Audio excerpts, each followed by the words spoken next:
worst possible thing you could say when you walk into a car dealership. I spent 5 years with Mercedes-Benz, 5 with General Motors, and the worst thing a person could say when they walk in is, if you could just get me to this payment, we got a deal. So your loan's probably still like 19, which means you got to pay to get out. You're upside down. It's called negative equity.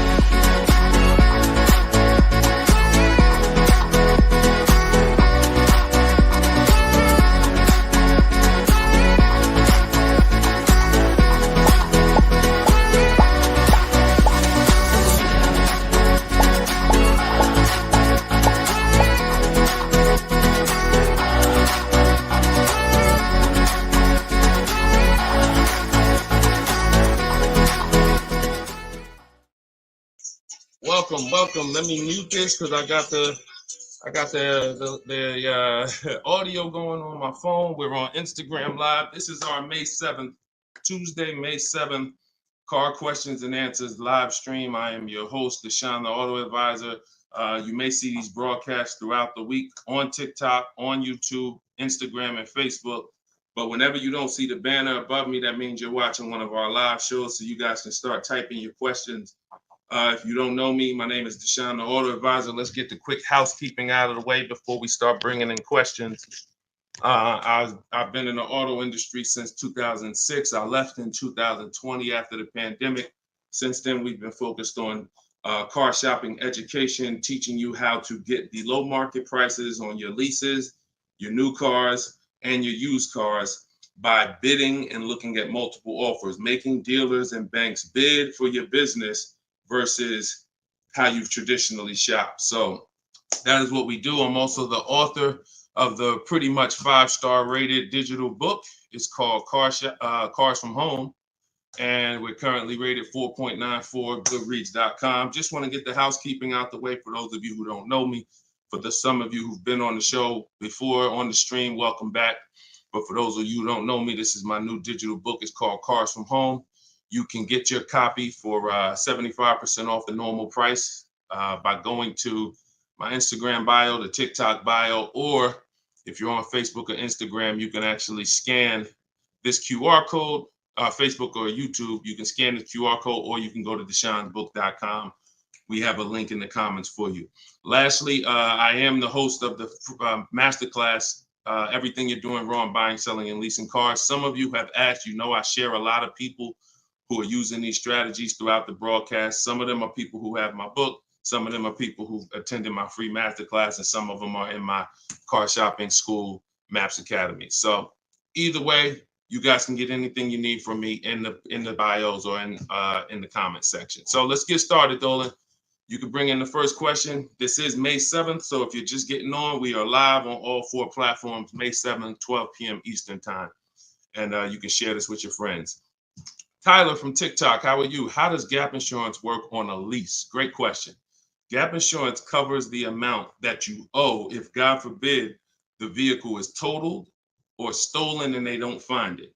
So let's just say the car is only worth $40,000, but the actual cash value if the vehicle gets totaled is, $35,000. So if the insurance company is only going to pay out $35,000, the gap insurance would kick in and cover the remaining gap. So now most leases include gap insurance, but you never want to assume that the lease includes gap insurance. Whenever you are getting your offers from dealers, when you're getting your offers, you always want to make sure that you ask for them to include gap insurance. But yeah, that's the way it works. You want to make sure 99% of leases have gap, but you don't want to make that assumption. Always ask when you're getting your quotes that the gap insurance be included. All right, great question. Go ahead, Dolan. Next one. All right, keep sending your questions, y'all. I see you on Instagram. Those of you who are on Instagram, you click that thing that looks like a paper plane, and you can actually see that you can easily invite a couple of your closest friends to the broadcast just so they know about this information when they need it. Because 1 in 5 people are shopping for a car at any given time. So 5 people in a group, 1 of them is going to be shopping for a car, and we want to make sure you guys have the knowledge you need. Go ahead, Dolan. Guys, make sure you are typing your questions all in one question. Try to get it all in one question. What's up, Instagram? This one says new car parts are hard to replace. The dealership wants old cars back. Anybody who's in the business of buying cars wants cars. So it's not just the dealerships, it's the online buyers, CarMax, Driveway, Carvana. They want cars. Local people who buy and sell cars, they want cars. Wholesalers who buy cars to sell to dealerships, they want cars. If you get what I'm saying, you understand why you need to be making people compete. See, we take one buyer. That's what you've been taught to do. You've been taught to take one buyer, one person who wants your business, and give them the opportunity to negotiate. What we teach is for you to actually go to multiple people who want that business and make them compete. And that's how we make sure we get below market prices, because we in order to get below market prices, you must see enough offers to know the market. I'm gonna say that again. In order to get below market prices, you have to know you've seen enough offers to where you know the market. Could y'all keep running up the likes on TikTok? Every time we say something that you like, if you could just tap the screen, it runs the likes up and it gets a lot of people's attention on TikTok. Let them know they need to be here. Okay, so that's what you want. Everyone wants cars back. So you want to make sure no matter where the market's going, electric cars, old cars, new cars, luxury cars, just make sure you are getting at least 5 to 6 offers every time you want to replace a car. We don't trade in cars because you are not going to get the money you could get trading cars. Now, I'm not talking to you about doing private sales either, where you list the car and then you go and you got to, have people come to your house in Facebook Marketplace. I'm talking about the people who pay cash money, inspect the car in an hour, hour and a half, and cut you a check. Those are the people we need to get 5 or 6 bids from, and that's what we teach. Those companies are very easy to find and very easy to work with. Okay, who's traded a car before? If you've ever traded a car before, type the letter T. All right, stay by your phone, y'all. This is live. This is May 7th. This is our 12 p.m. class, so stay by your phone. I want you to make sure we don't just talk here, we dialogue. All right, in order for you to get the most out of the show and for me to continue to do them, you want to make sure you as close to your keyboard so I know you're actually getting value out of the class, out of the stream, because you're communicating, engaging versus just listening. All right, I'll see you, Bell, on YouTube. Anybody who's traded a car before, type the letter T. If you've traded a car, this is important for you to know. It's almost impossible. I see you, Thomas, on Facebook. It's almost impossible, ML Headley, to get the most money for anything, not just a car, for any item on trade. So we don't trade. We don't trade. You're not going to get the most money, and you're not going to know that you got the best offer. You need to get 5 to 6 of these online offers, and that is how you replace your leases. And in the same way, look, you've left money on the table. Some of you know, I got to tell you the bad news first. Anybody who's traded a car since the internet and online car buyers have been invented, you've left money on the table. So I want you to stop. I'm suggesting you stop doing that right now if you really want to make $1,000, $2,000, $3,000 more every time you replace your cars. Okay? Go ahead, Dolan. Shoot the next one in. Jock from TikTok. How can I get rid of negative equity with a lease? First of all, let's talk about why do you have negative equity. This is improper deal structure. So if you went over your mileage, that means listen, you should not be taking a lease for 10,000 miles per year knowing you drive 15. Because frankly, to go from 10,000 a year to 15,000 a year is only about $40 for most cars. $40 more a month, and you get to go from 10,000 to 15,000 miles per year. So it's no excuse that, taking less miles than you need and then having to deal with mileage penalties that you shouldn't have had in the first place. So we see. So our solution for negative equity is to always in most cases to roll it into a lease, because the cause usually for negative equity is you buy your cars. Somebody told you don't lease, you listen to them, but you don't keep your cars long enough to outlive the depreciation. So you buy your cars and you replace them, usually by trade, in a short period of time, 2, 3, 4, 5 years, 6 years, and that's too short of a period of time to replace a car because of the depreciation. But with a lease, you should not have negative equity. Negative equity is something, you have a penalty because you don't owe. Negative equity means the object you owe a loan on is not worth that. So you owe 20,000, but the car is only worth 15,000. In your case, you have agreed to drive 30,000 miles over 3 years, but you're driving 40,000 miles. You drove 40. So you need to pay that penalty in order for you to go to the next car. Okay? It should have been in your lease to begin with because you pay less for it if it's in your lease. You pay probably 15 cents a mile, where on a penalty, you're going to pay 25 cents a mile in a lot of cases. So what you want to do is you want to consider this: staying in the car, waiting to the end of the lease, and if whatever your mileage penalty is, rolling it over to the next car. As far as work your deal out, this is what I would be doing.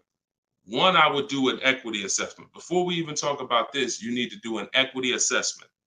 The equity assessment is step 2 in my process. The name of my book is Cars from Home, 7 Steps to Saving Time, Money, and Avoiding Dealerships. So it takes you all the way through the journey of getting your car from home while you are at home. So the second step, which is right after we decide whether we're buying or leasing, is we must do an equity assessment. Some of you, who has a car that they're going to be replacing to get a car? Type me. If you have a car, it could be a lease or it could be you own it, but you're going to be, next time you car shop, you're going to be replacing that car. Who's in that situation? Type me. Stay by your keyboards. Let's go. We're live. This is May 7th. Wake up, people. Wake up. School me. All right, me, I see you. All right. What's up? Y'all can we run the lights up on TikTok? Can we tap the screen? Can we tap the screen if y'all gonna spend time with us on TikTok? Tap the screen. All right. Okay. Let's go. Let's go. Come on. Don't play TikTok. I'll close the broadcast. All right. Y'all not paying me nothing. Okay. So I'm asking you for a tap of the screen if you want to stay on with us. All right. We could definitely go TikTok. We could go Facebook, YouTube, Instagram if y'all acting funny today. We got no problem. All right, I appreciate it. I see y'all now. I see the lights running up. All right, so if you have a car you're going to be replacing, then everybody who just said me, then the first thing, once you decide whether you're buying or leasing, is you need to do an equity assessment. So you're going to call your bank.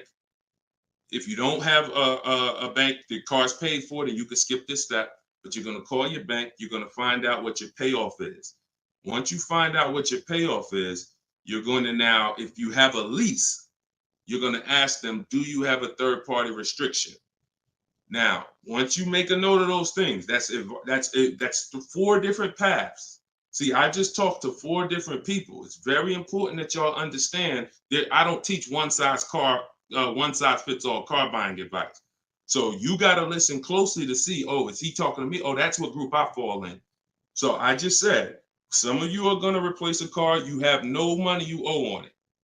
You don't need to call your bank. Everyone else, lease or purchase or finance, you need to call the bank, and then you're going to ask for your payoff. Once you have a lease, you're going to do this next step. So some of you who don't have a lease, you don't have to do this step. Then you're going to ask, do I have a third-party restriction? And you're going to make a note of that. And you're going to put yourself into one of those 4 categories.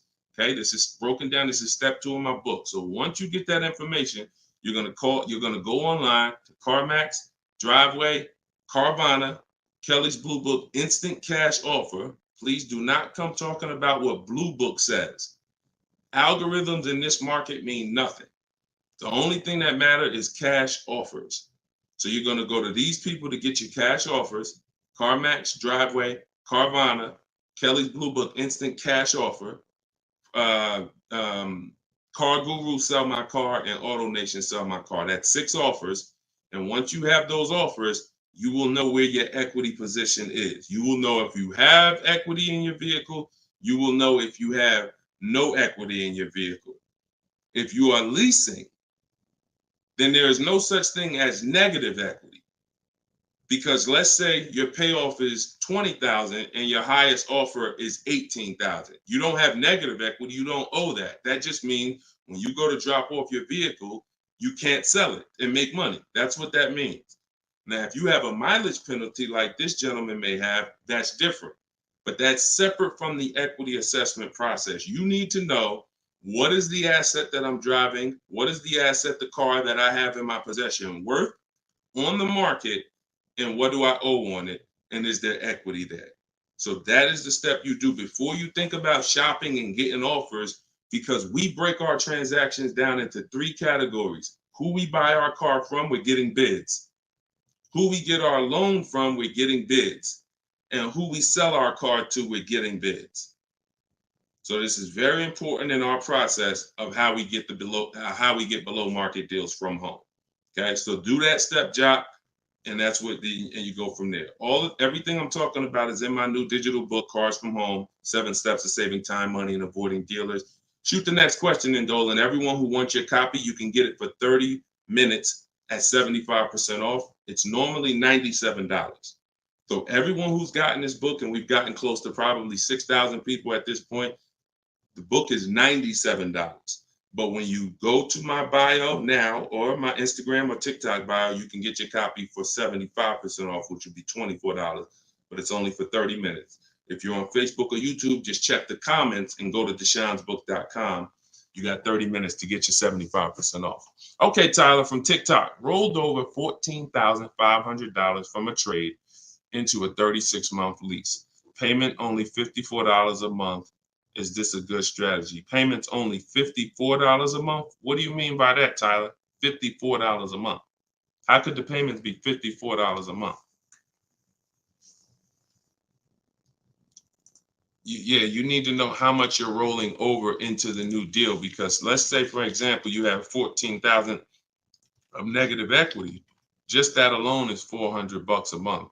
Just the negative equity. So I'm trying to find out what you mean when you say rolled over 14.5 from a trip. Oh, wait a minute. I think I know what you're saying. You are essentially prepaying your whole lease.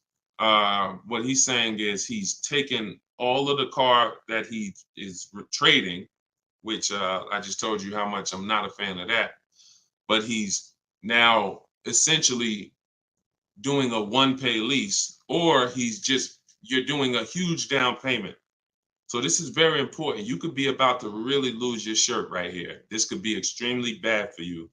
You need to make sure you check what I'm about to say to you.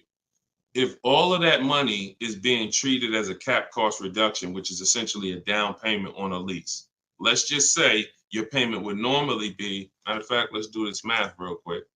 And this is why having a consultant and having an advisor and getting education saves you thousands of dollars. Now, $14,500, you are talking about, if you put that into a payment form, your payment would be $400 a month higher, plus the interest on that, plus the taxes, plus the interest on that. So let's call it $430 plus this $54,000 this $54 a month. So let's say your payment would have been, without you trading, would have been like $485 a month. So if they're treating all of that as down payment, then here's what's happening. You're just prepaying the lease. So you have no protection. If that vehicle gets totaled, you are out $13,000. You won't be, anything you put into that vehicle, you're out. That money's gone if the vehicle's stolen or totaled.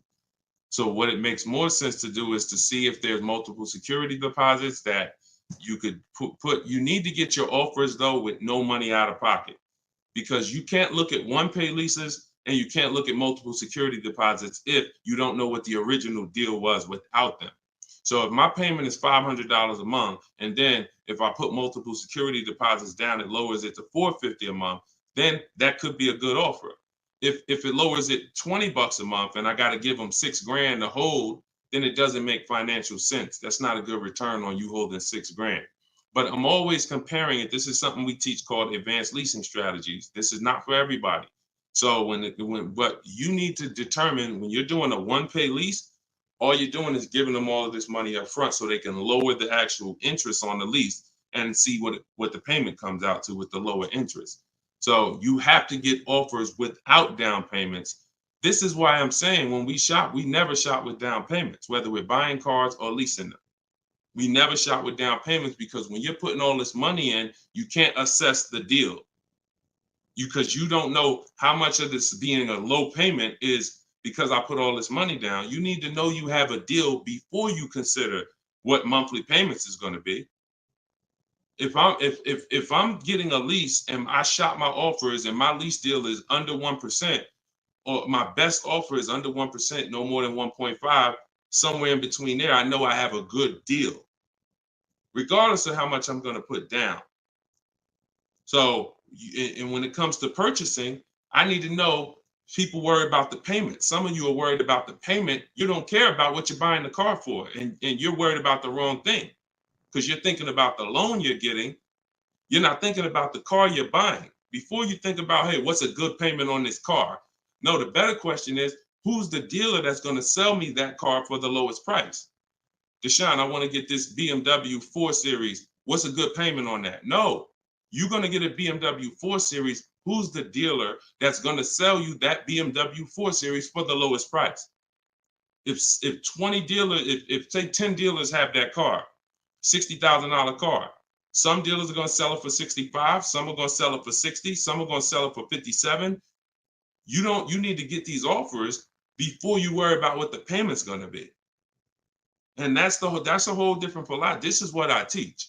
So I'm never going to be in the business of not teaching you to understand the numbers because we make it simple. Whether you're using my book, whether you're paying attention on these live streams, when you are shopping multiple offers, you eliminate this. You cannot be a payment shopper because you'll just be throwing money at deals and thinking you got a deal, but you didn't get a deal. You just threw so much money at it that it lowered your payment to something that you felt good about. Doesn't mean you didn't overpay for the car. All right. Very, very important, y'all.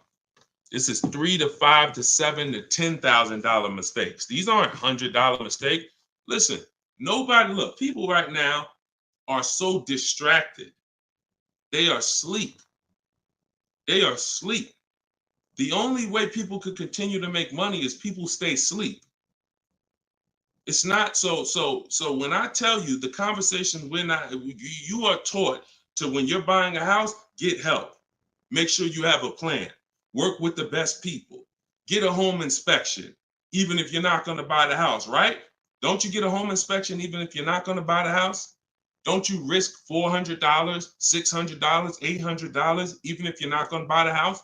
Why? Because you want to protect yourself from making a $20,000 to $50,000 mistake.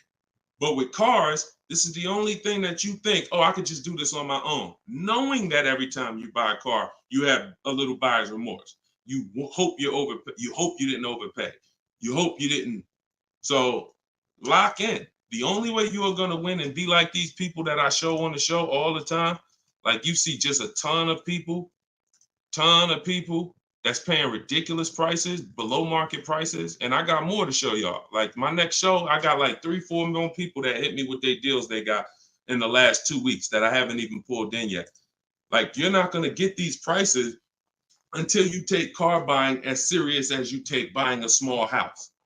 Once you start doing that, then you'll start saving 5 and 10 and 15 grand on some of these cars. Until then, you're going to keep just moving the way they want you to move. Go ahead, Dolan.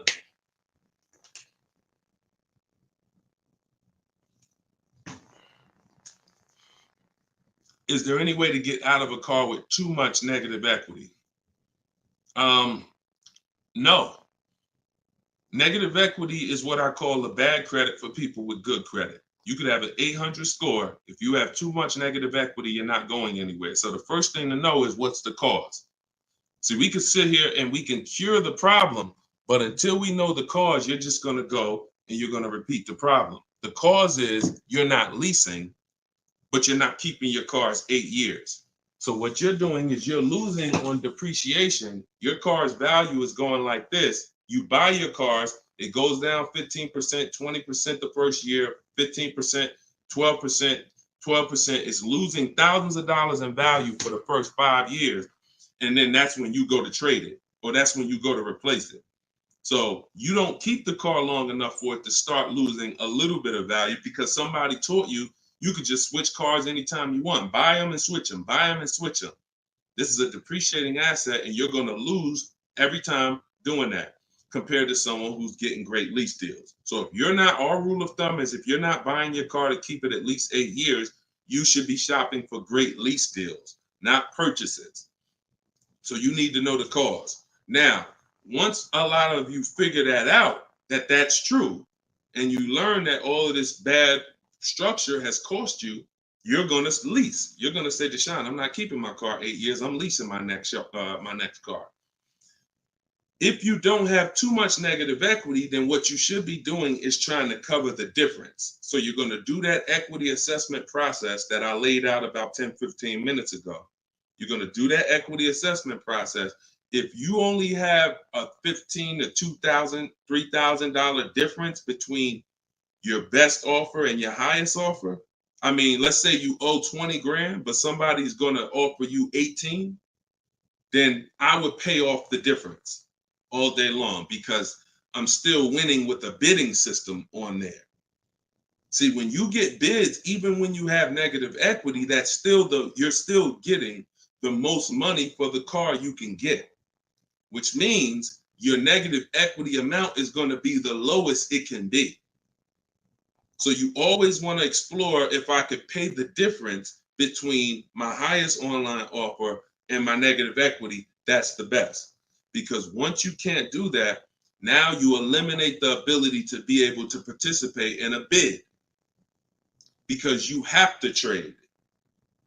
This is the only time where we have to trade because you need somebody to finance that negative equity because you can't pay the difference. You don't have the cash to pay off the negative equity.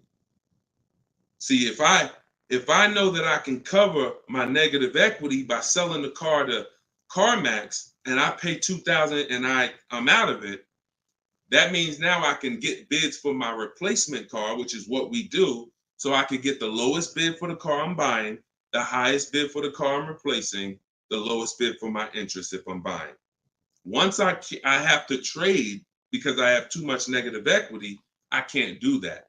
I can only get the bid for the car I'm buying, and then I have to ask that dealer to roll my negative equity into the car that I'm buying.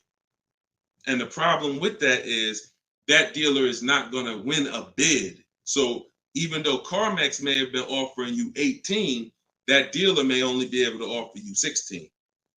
So what would have been $2,000 of negative equity is now $4,000 of negative equity.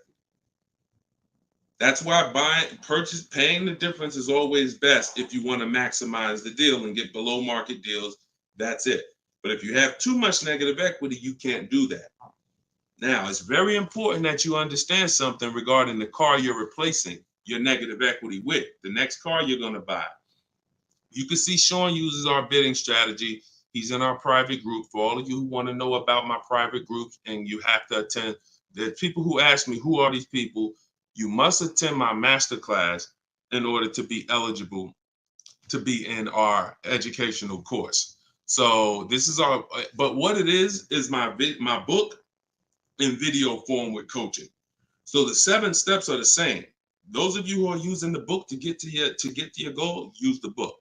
It's just different ways of learning. So anyway, you can see Sean here he got his bids and he found a car that had a $15,000 rebate. He didn't know that, a $15,500 rebate. So if Sean wanted to bring negative equity over to this vehicle, he's buying the car so low with all the rebates, he could bring over 5, 10, 20 grand of negative equity and he's still going to be able to do it. Because as long as you're getting a big discount, you actually can, the bank is not going to lend 25% more than like 25% more of the car's value. So you can't slap 10 grand of negative equity on a $30,000 car. And the bank is going to look and say, why would we lend $40,000 on a car that's worth 30? There's something called loan to value ratios. It's in all forms of lending, loan to value. So you have a cap based on the price of the car. There's only 25% or so more that the bank is going to lend. So if you're trying to do no money down deals, having too much negative equity prevents those. So this is why we need to get out of negative equity and stay out of it and start leasing. Stop buying your cars. The only time you actually switch from a purchase with negative equity, I own my car and then I'm switching to another car and it's a purchase, not a lease, is if you had like an emergency. You were going to keep the car 8-9 years, but you just had a bunch of kids and now you need a whole different car. It's a life, but if you're not keeping the next car 8+ years, you shouldn't be buying again. You're going to be back in negative equity every time. Okay? All right. Go ahead, Dolan. You can shoot the next question. TikTok, I see y'all. We are live. This is May 7th. This is our 12 p.m. Eastern time show. If y'all can, every couple minutes, if you could tap the screen, if you're enjoying the show, if you're enjoying the stream, keep running the likes up on TikTok. Appreciate y'all. All right. Instagram. My lease on a CX5 is coming up. CarMax value is showing 21,000. My buyout is like 18. Should I buy it and keep it? No. Why would you go from a lease with a great, and look, I'm going to talk different on every show because I know some of you are new.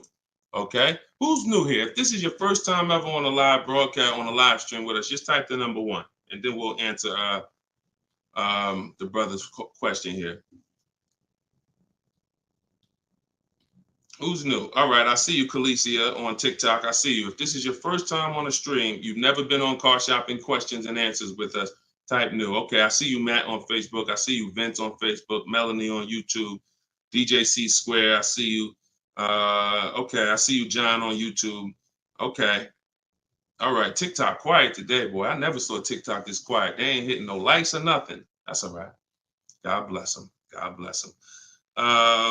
All right, so Instagram. Let's talk about this. Let's talk about this equity position you're in.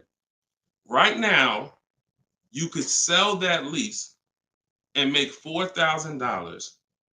Why would you want to go from a lease, which is a not keeping my car 8 years? I want full warranty. I want low payments. I want to drive a lot of car for a low amount of money. Now I can shop for this new deal, get a great deal on the CX5. Just so you know, understand something. CX, look, let me show you something. This was Tiffany rode in, and Tiffany got a Mazda CX50 a couple weeks ago, not too long ago. Look at this. So let me show you just kind of what this could look like in a great world. So you understand, she got a 2024 Mazda CX90. She literally paid 44. The sticker price on it was 44,000. She used our system. She actually wrote. This is a testimonial about the book, so you can see at the top says, "I believe we got a great deal from what we learned from the rest of the book." So look at this. She got bids, $44,800 vehicle. She ended up getting a $6,530 discount. That was her best offer. And then, so her lease payment on this would be incredibly low if there's a good lease program. But you're not going to save this kind of money negotiating. You want to sit at home, get bids, contact at least. We don't make a decision until we get 5 to 7 offers. We will not make a decision on a car until we get 5 to 7 offers, because 80% of dealers are overpriced. So you say you can get you might be able to get a lease price on this car for, $400 a month, no money down, for, $450 a month. Something, it might be lower. I don't know what the below market deal on your replacement Mazda is going to be. And then you could actually put that 21.4 in your pocket. So you could say, hey, the difference. So you would sell the car to CarMax for, and you would make $3,400. Just so you know, my mother sold her Mazda 2 years ago when the prices were real high, and she made $10,200. So why would I go from being able to do a deal like that, getting a new car, low payment, no money out of my pocket, put $3,400 from my old lease into my bank account? Why would I want to go from doing that to buying a used car, which is buying a 3-year-old Mazda, which is what you're suggesting when you say, should I buy it and keep it? What about that deal makes it better? If you figure this, Your buyout's 18. What's the payment on $18,000 plus taxes? 20 grand, 21 grand. What's the payment? 400 a month for 5 years. So why would I go and buy a 3-year-old used Mazda for 400 a month when I could go and I could lease a brand new Mazda for 400 a month and then turn around and again, if you're not buying this car to keep another 8 years, it makes no sense to buy a used car right now. It makes zero financial sense. Not only that, you're gonna spend the same amount of money over the years that you could have drove brand new leases for. There's no benefit. There's no benefit. This is what it is. We've seen this thousands of times over the years, hundreds at least. You know, I know it's happening thousands of times. People are buying their leases every day. They're not realizing they're just buying a used car. That's all you're doing. So I go from leasing to buying a used car, which means something in me has to change. Those of you who are buying used cars, you should be buying them to keep 8, 9, 10, 12 years. Not 4 years, 5 years, 6 years. You're driving old cars for the same prices you could be driving brand new leases for. Same prices. So why would I drive a bunch of older cars, 5, 6, 7-year-old cars? By the time I pay it off, it's 10 years old, 11. Why would I do that if I could be driving brand new cars for the same prices? So it's important for you to understand. That's why this is the first step in my process is we got to know, should we buy or lease? And the only people who should be buying are 8+ year people. The goal is to keep the car 8 or more years. Then we're going to buy it. Yep. I'm here. I see you. You know, I always butcher your name, but let me just call you EP. EP, I see you. Go ahead, Dolan, shoot the next one up. We got a couple more minutes. We're on here for a couple more minutes. How do you negotiate a purchase online? Looking at a car 3 hours away and I'm not able to go in person. So what I would do if you've done all the research to make sure that car is a great below market price, if that's a below market price, then what I would do is I would call and verify that there's no fake fees that are not online. So when you see a car that has a $28,000 price, we're going to call and make sure that what the fees are should only be tax, title, documentation fee. Tax, motor vehicle fees, and documentation fee should be the only prices, only fees. And once I verify that, what I'm going to do is I'm going to go home. I'm going to get out there immediately, and I'm going to see the car. And if it's a great price where I'm saving $2,000-3,000 above below the market value on those cars, then I'll go out there and I'll make sure that I post up in a motel for one day, because you never want to go out there and take the car immediately, because unless you're paying cash. If you are paying cash, that's different. But if you're getting a loan, we need at least one day to do our bank bidding process. Because you could go out there and say, all right, now this is the best price on a used car. Yeah, but now I'm going to pay 2 points, 3 points more in interest, letting the dealer get me the loan. So I'm essentially giving that $2,500 or $3,000 that I saved right back to the bank. I'm not giving it to the dealer, but whoever the bank is. So we always need one day to come home, let banks and credit unions bid so we could get the lowest interest rate. And then we call that dealer and we let them bid against it. But that depends on how you're going to pay. But that's the process. You get out there, you test drive the car. That's why all of our used car research is done from home. All of our used car research is done from home. By the time we get to the dealer, the only thing we're doing is going there to test drive the car and lock up the deal. The prices we've already verified is the lowest prices in the market. So once we verify there's no bogus fees, that's our process for wrapping up the deal. That's right, man. You know I'm always watching and unlearning and relearning, boss man. Appreciate you. I appreciate you, EP. Always a pleasure. All right, go ahead, Dolan. Yeah, some of you are looking for your used cars locally. There's no way you're getting the best prices.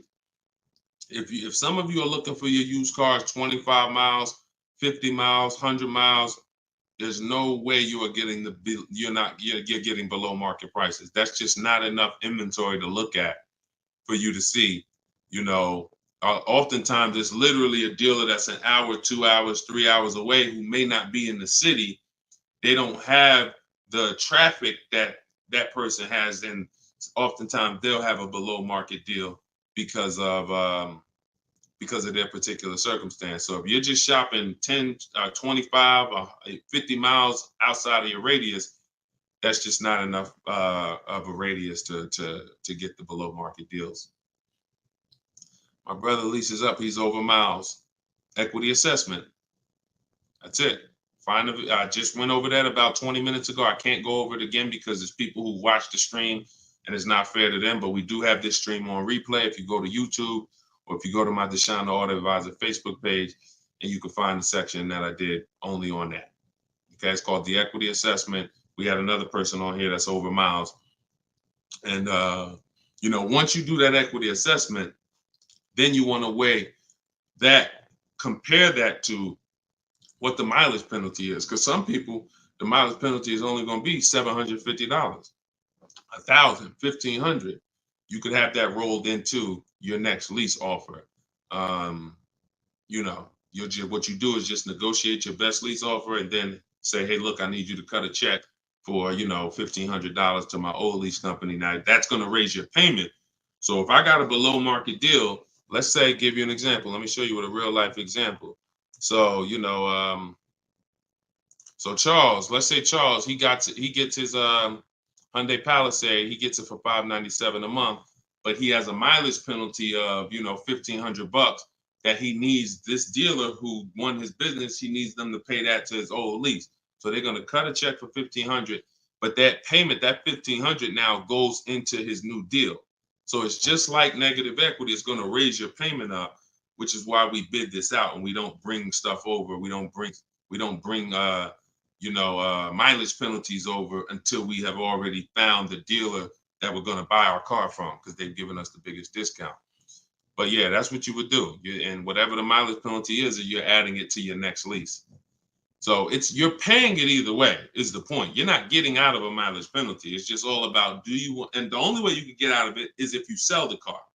So that is how you get out of it. Because when I sold my Jeep Grand Cherokee lease, I was over miles by probably, I think I had 42,000 miles on it, and I contracted for like 39.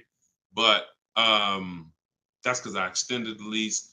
And when I extended the lease, I was doing more driving, and I just said, I knew I had so much equity in the car, because again, that's when cars were worth literally $7,000 to $12,000 more all through the pandemic. 2020, 2021, 2022, we had people cashing out, making $8,000, $10,000, $12,000. Some of you might have saw some of our videos and used what we were teaching then. So once you do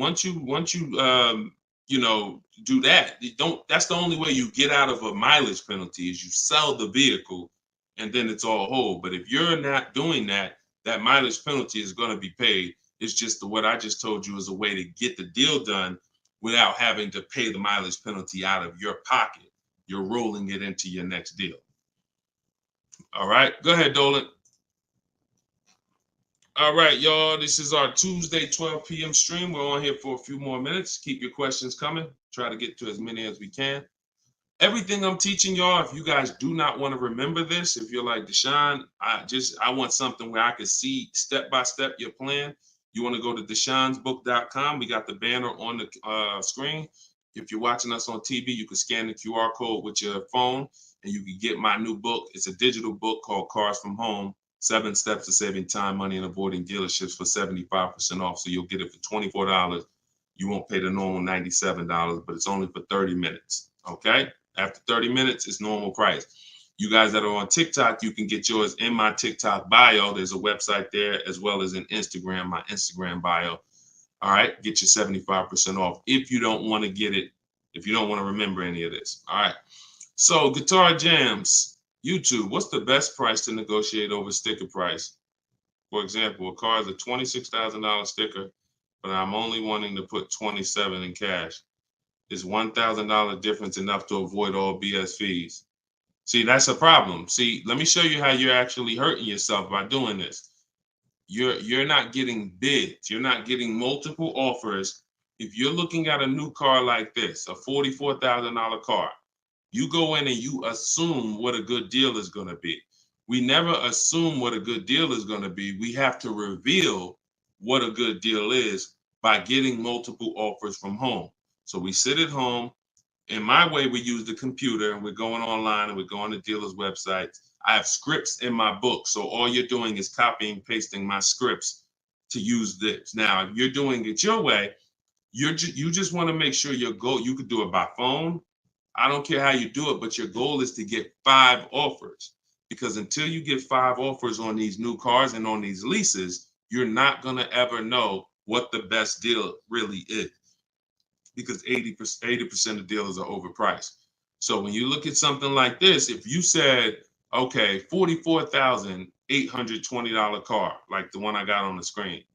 If you went in there saying, well, I only want to pay $46,000 all in. Look at what she paid. She paid net $40,300. Look, this was her base price. She got $38,289. Her net price was $40,300. So if you would have went in here on this car saying, well, it's 44, look, I'll give you 46,000 all in. You would literally have overpaid more than Tiffany by $6,000. Let that sink in. You can't go in feeling for the bottom, brother. You will certainly get somebody will take a vacation on you. Their commission they're gonna make, well, that's probably an $8,000 profit deal to the dealer, $6,000 profit to $8,000 profit, and somebody's getting a $1,500 commission on you because you just went in. Oh, let me guess what I think a good price is going to be. Not knowing if there's any rebates on the car, not knowing anything about it. I'm just going to guess. Look, what if Sean would have went in? Look, what if Sean would have went in talking about, this truck is $73,000.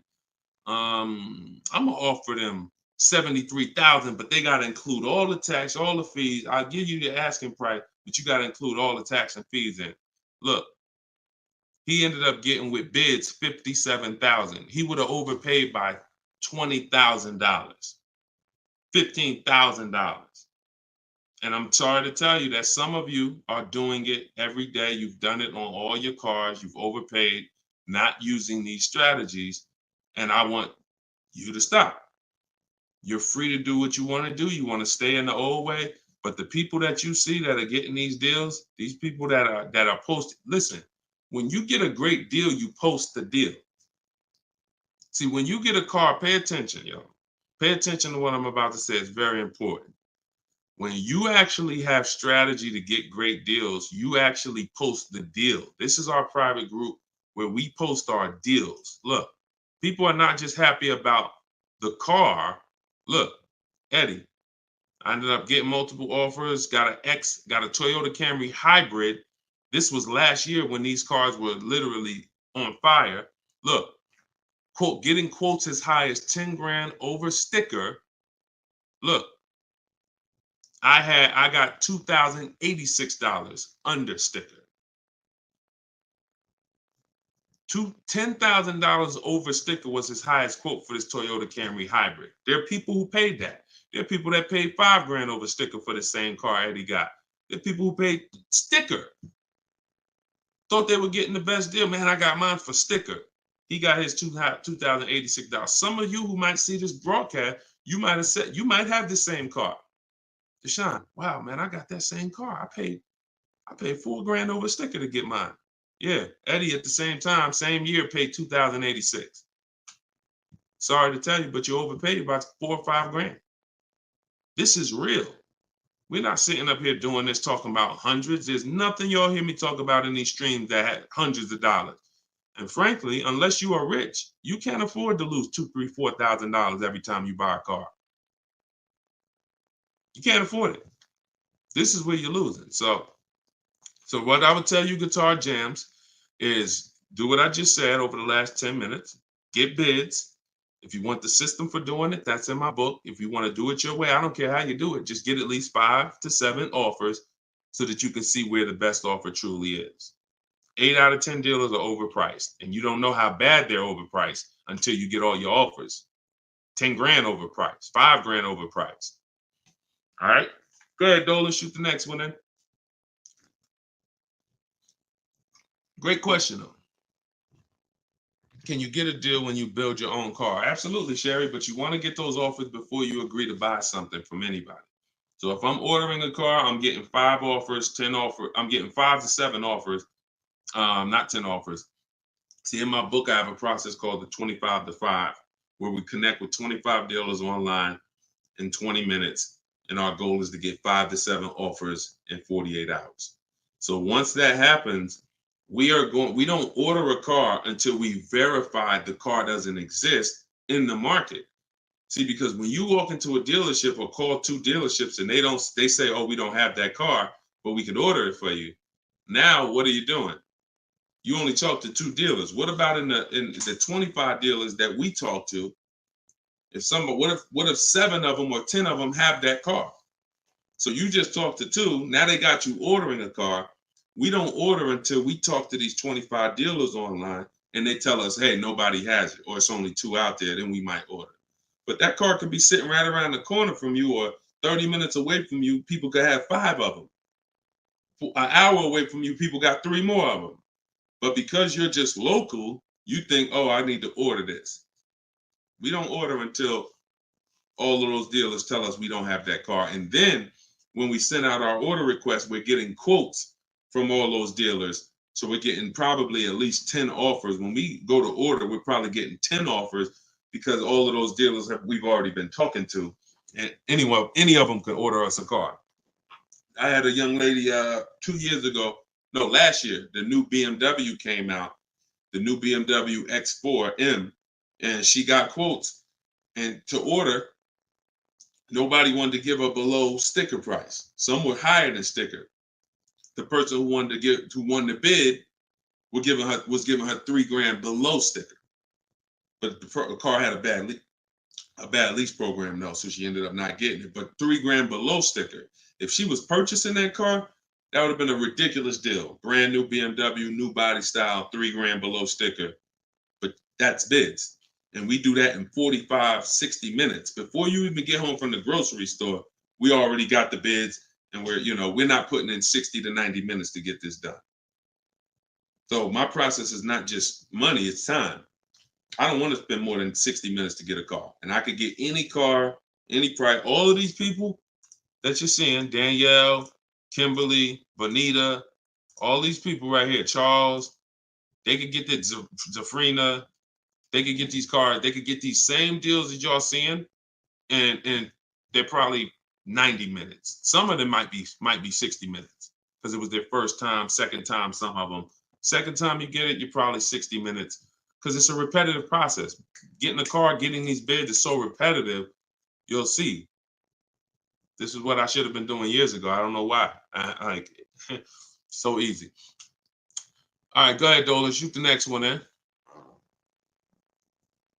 What's up, Sus? Ralph Morales. K. Michelle, I see you. That's not the K. Michelle, I know.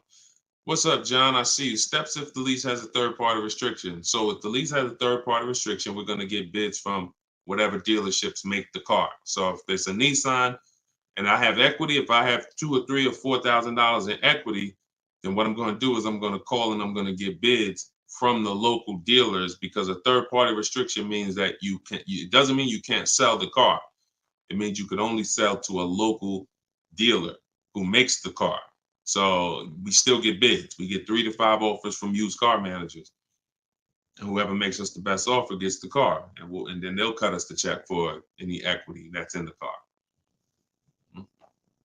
But we always need to get the offers online, because that's going to tell us if we should even be pursuing. If we don't have any equity, or it's at a break even online, there's no reason for us we don't have any equity in the car.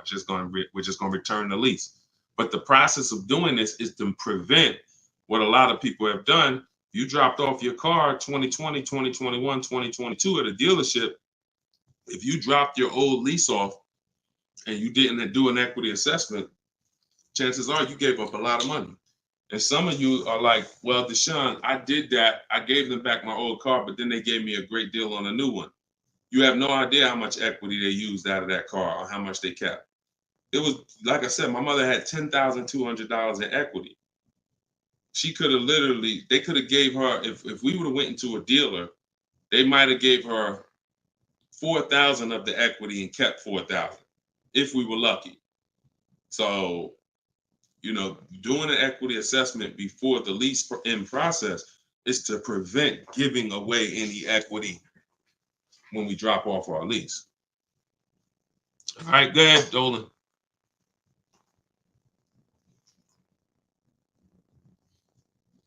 This is our Tuesday, May 7th live show, 12 p.m. If you don't see the banner above me, that means we're live. So you can type your question. Dolan will bring them in. We got another couple minutes.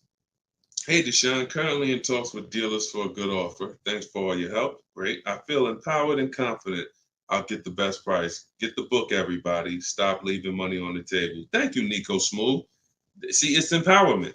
It's the only way to feel empowered. You are not going to feel empowered going and negotiating with a car salesman. Anytime you're working with us, it's already set up for you to leave not able to guarantee you got the best deal. Nico Smooth, he's going to guarantee it. I don't know if that's a woman or man, but they're going to guarantee it because they're getting offers. They're getting offers. If you went in, if you had to buy a 100-inch TV and you just went out right now in the first store you found that had one, you just paid it. Or you looked and said, man, I think that's a good price. 100-inch, man, that's only, $900. I feel like that's a great price. Meanwhile, you didn't look on Amazon. Amazon had a better brand for, $200, $300 less. Or Amazon had the same brand, or Walmart had a better brand for $300 less, or Best Buy. These are the same principles. It's impossible for you to go into a car dealership and get a good deal and you don't know the market. The market you only know through getting offers. Once you get the offers, you see what the best market prices are and you pick the lowest one. That's how you get the below market offer. So I'm glad, Nico. Enjoy, and definitely send us your success story. Just like Tiffany did, email me your success story when you get that offer and you close that deal out. Way to go. Go ahead, Dolan. What's up, Todd Billions? Do you need to check dealers in other states? I live in Florida. Depends. We will go with, all right, so some people will do my strategy is called the 25 to 5. We're connecting with 25 dealers online. Some people, they do it through offers. If the state is not too big, maybe their 25 dealers is all, if their state is really big, maybe the 25 dealers are all in the state. But some people, they might only have 12 dealers in their state, and so they're going cross state lines, and that's very common. That's very common. If you look at Sean posted in our group, and he said he ended up expanding his search to 150 miles outside his area to find this deal. He said, I'm going to another state to pick this up, which is something I never would have thought of before, or would have before he attended the class. So he attended my master class. All of you who want to attend my free master class, it's called Everything You're Doing Wrong, Buying, Selling, and Leasing Cars. You can go to my TikTok bio, and you can go to my Instagram bio. We have a comment in the comment section for you guys who are on Facebook or YouTube.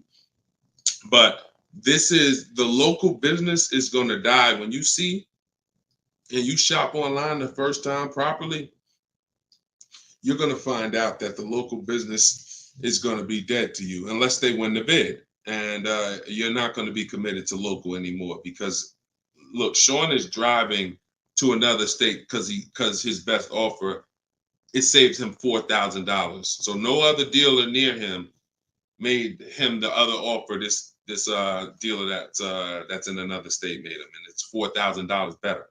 So literally, if he has to drive 4 hours, 2 hours there, 2 hours back, he's literally making $1,000 an hour. This is the money we talk, big money talk. So yeah, go as far as you need to get 5 to 7 offers and get the below market deals tied. Go ahead, Dolan, shoot the next one up, brother. Great question.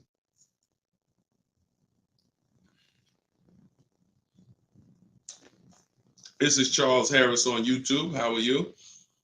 Hey, Deshone, why you don't have PayPal for a payment method?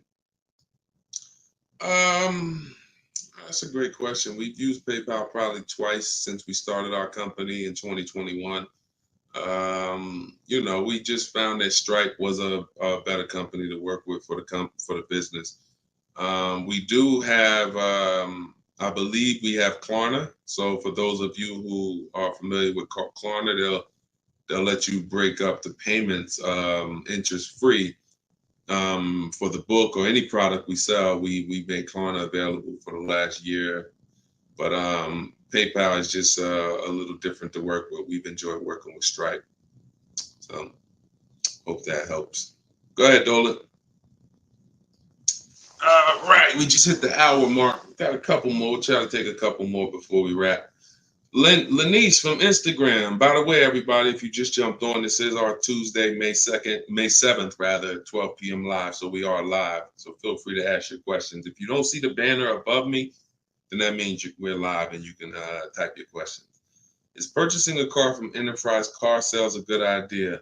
If in order for me, when we're shopping for used cars, like I have this used Infinity truck. We got it a year ago. It was 2020, so it was 3 years old. When we found that car, when I narrow it down to my top 3 to 5 used car options, they have the best title histories, the best service records, the best accident records. They're the best price in the market. They're below market. And then I verify what the brand new price was, because you can't know a car is great until you know the new car price. Because if a car was 50,000 and they're asking 30, that's different than a car that was 55,000 and they're asking 30. The $55,000 one has more value, has more equipment, more options, so it's a better value. So it's impossible to get a great deal on a used car without knowing what the original price was. So you might have picked a car that's, this one is 30,000, but again, the original price was 50. Meaning, while another one might be 31,000, it's $1,000 more, but the original price was 55 or 57. So you got to know what was in the new car price to be able to compare when we're getting. So if I narrowed it down and that Enterprise car was in that bunch, I'm not opposed to it as long as it has great service records, great accident history, great title records. But the title is going to show as a rental. So when I say great title history, you got frame damage, you got salvage titles, you got rebuilt titles, cars that have been totaled, rebuilt. You have different forms of title: personal lease, personal vehicle, corporate lease. These are all different categories of title. So if you get one that has a rental, then that price needs to be considerably less than the other cars on my list. That's the only way I would look at it. Great service records, great accident records, and then compared to the other cars in my bunch, it's got to be $2,000 less than them. 1,500, 2,000 less. So that's the only time I consider it. Go ahead, Dolan. Now, the way we shop for new cars and leases in my book, and the way I teach, is the 25 to 5 strategy. That's when we're connecting with 25 dealers online to get 5 offers, 5 to 7 offers, 25 to 5. When we shop for used cars, we're using my multiple marketplace strategy. So we're going on every marketplace that has used cars, 8 of them: CarMax, Carvana, Driveway, eBay Motors, Car Gurus, Cars.com, Carfax.com, Autotrader.com. We're going on all 8 marketplaces because these marketplaces have different prices, different inventory, and that's how we shop it, and we narrow it down from there. All right, Fo from TikTok. Best way to trade a vehicle and not be upside down. We already had 2 questions about negative equity. So what you want to do, Fo, is either go to YouTube and go to Facebook. The replays are there once we end the show. Just find somebody who had that same question. Somebody asked about replacing a car that they had negative equity on. Upside down, negative equity, same thing. Just 2 different terms. Go ahead, Dolan. Everybody getting value out of the show. If you're getting value out of the stream, type $signs, type a $sign. If you're getting value out of the stream, type a $sign. All right, everybody getting value? All right, I see you. Perfect. Good.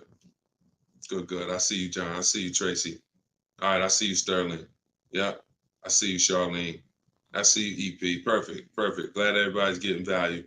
Charlene said, thanks for the education. I just finished the first read of your book. Now I will start the process to buy a new car following the 7 steps. Congratulations, Charlene.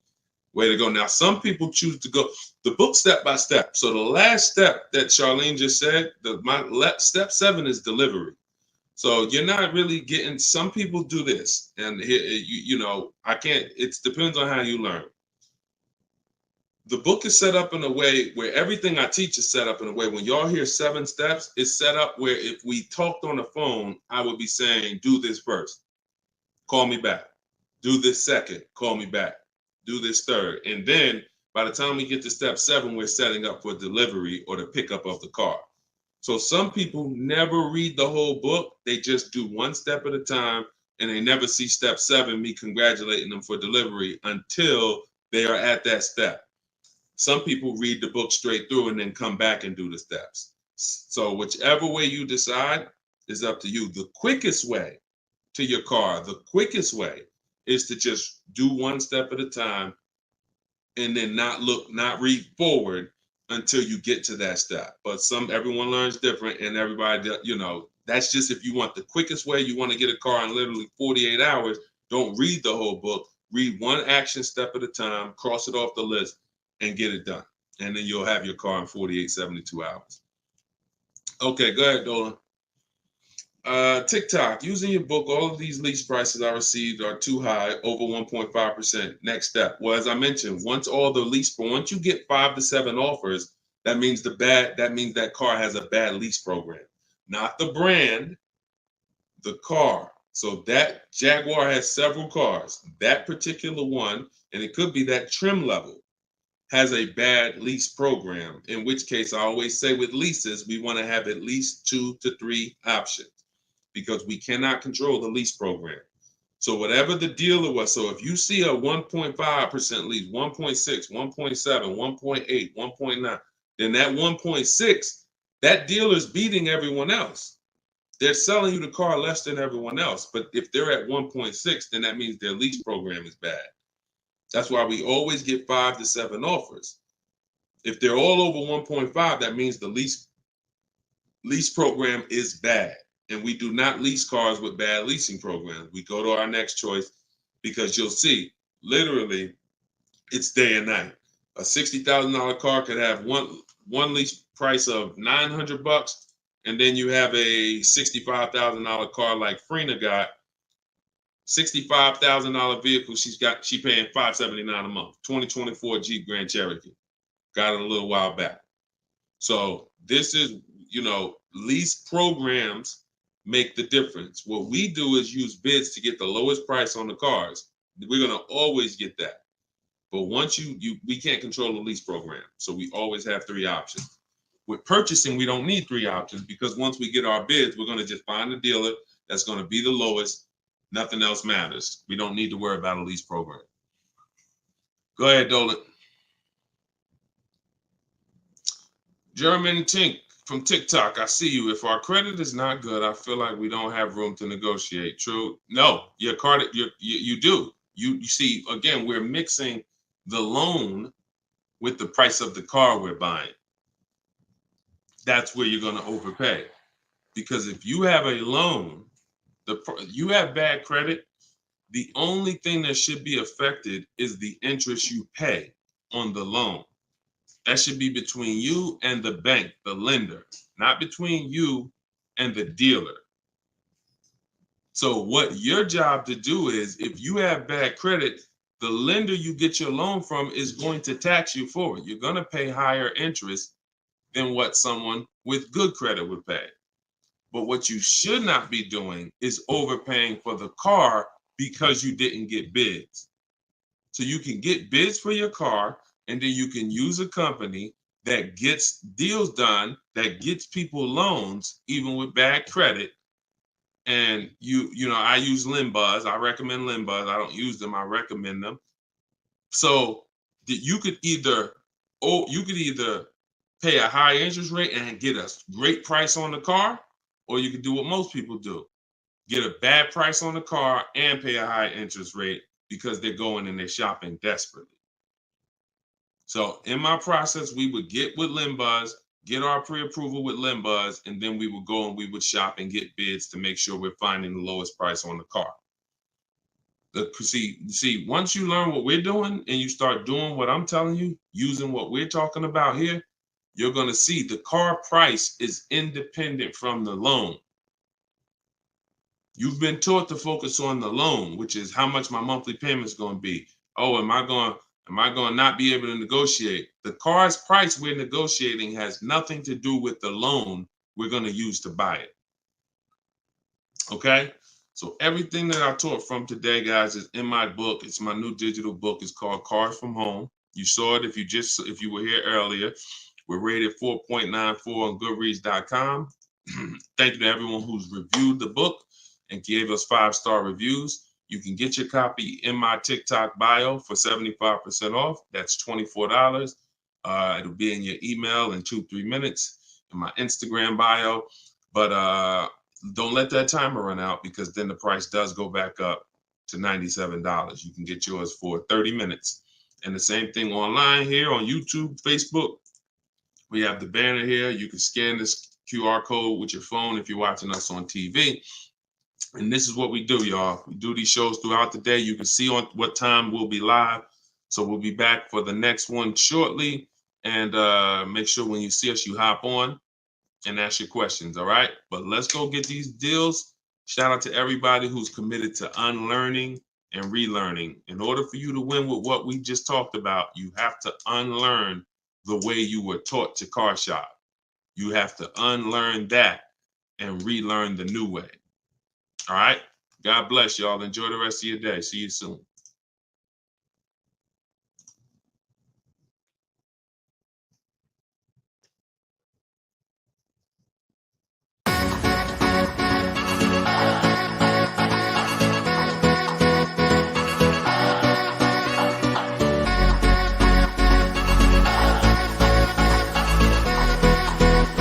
The worst possible thing you could say when you walk into a car dealership. I spent 5 years with Mercedes-Benz, 5 with General Motors, and the worst thing a person could say when they walk in is, if you could just get me to this payment, we got a deal. So your loan's probably still like 19, which means you got to pay to get out. You're upside down. It's called negative equity.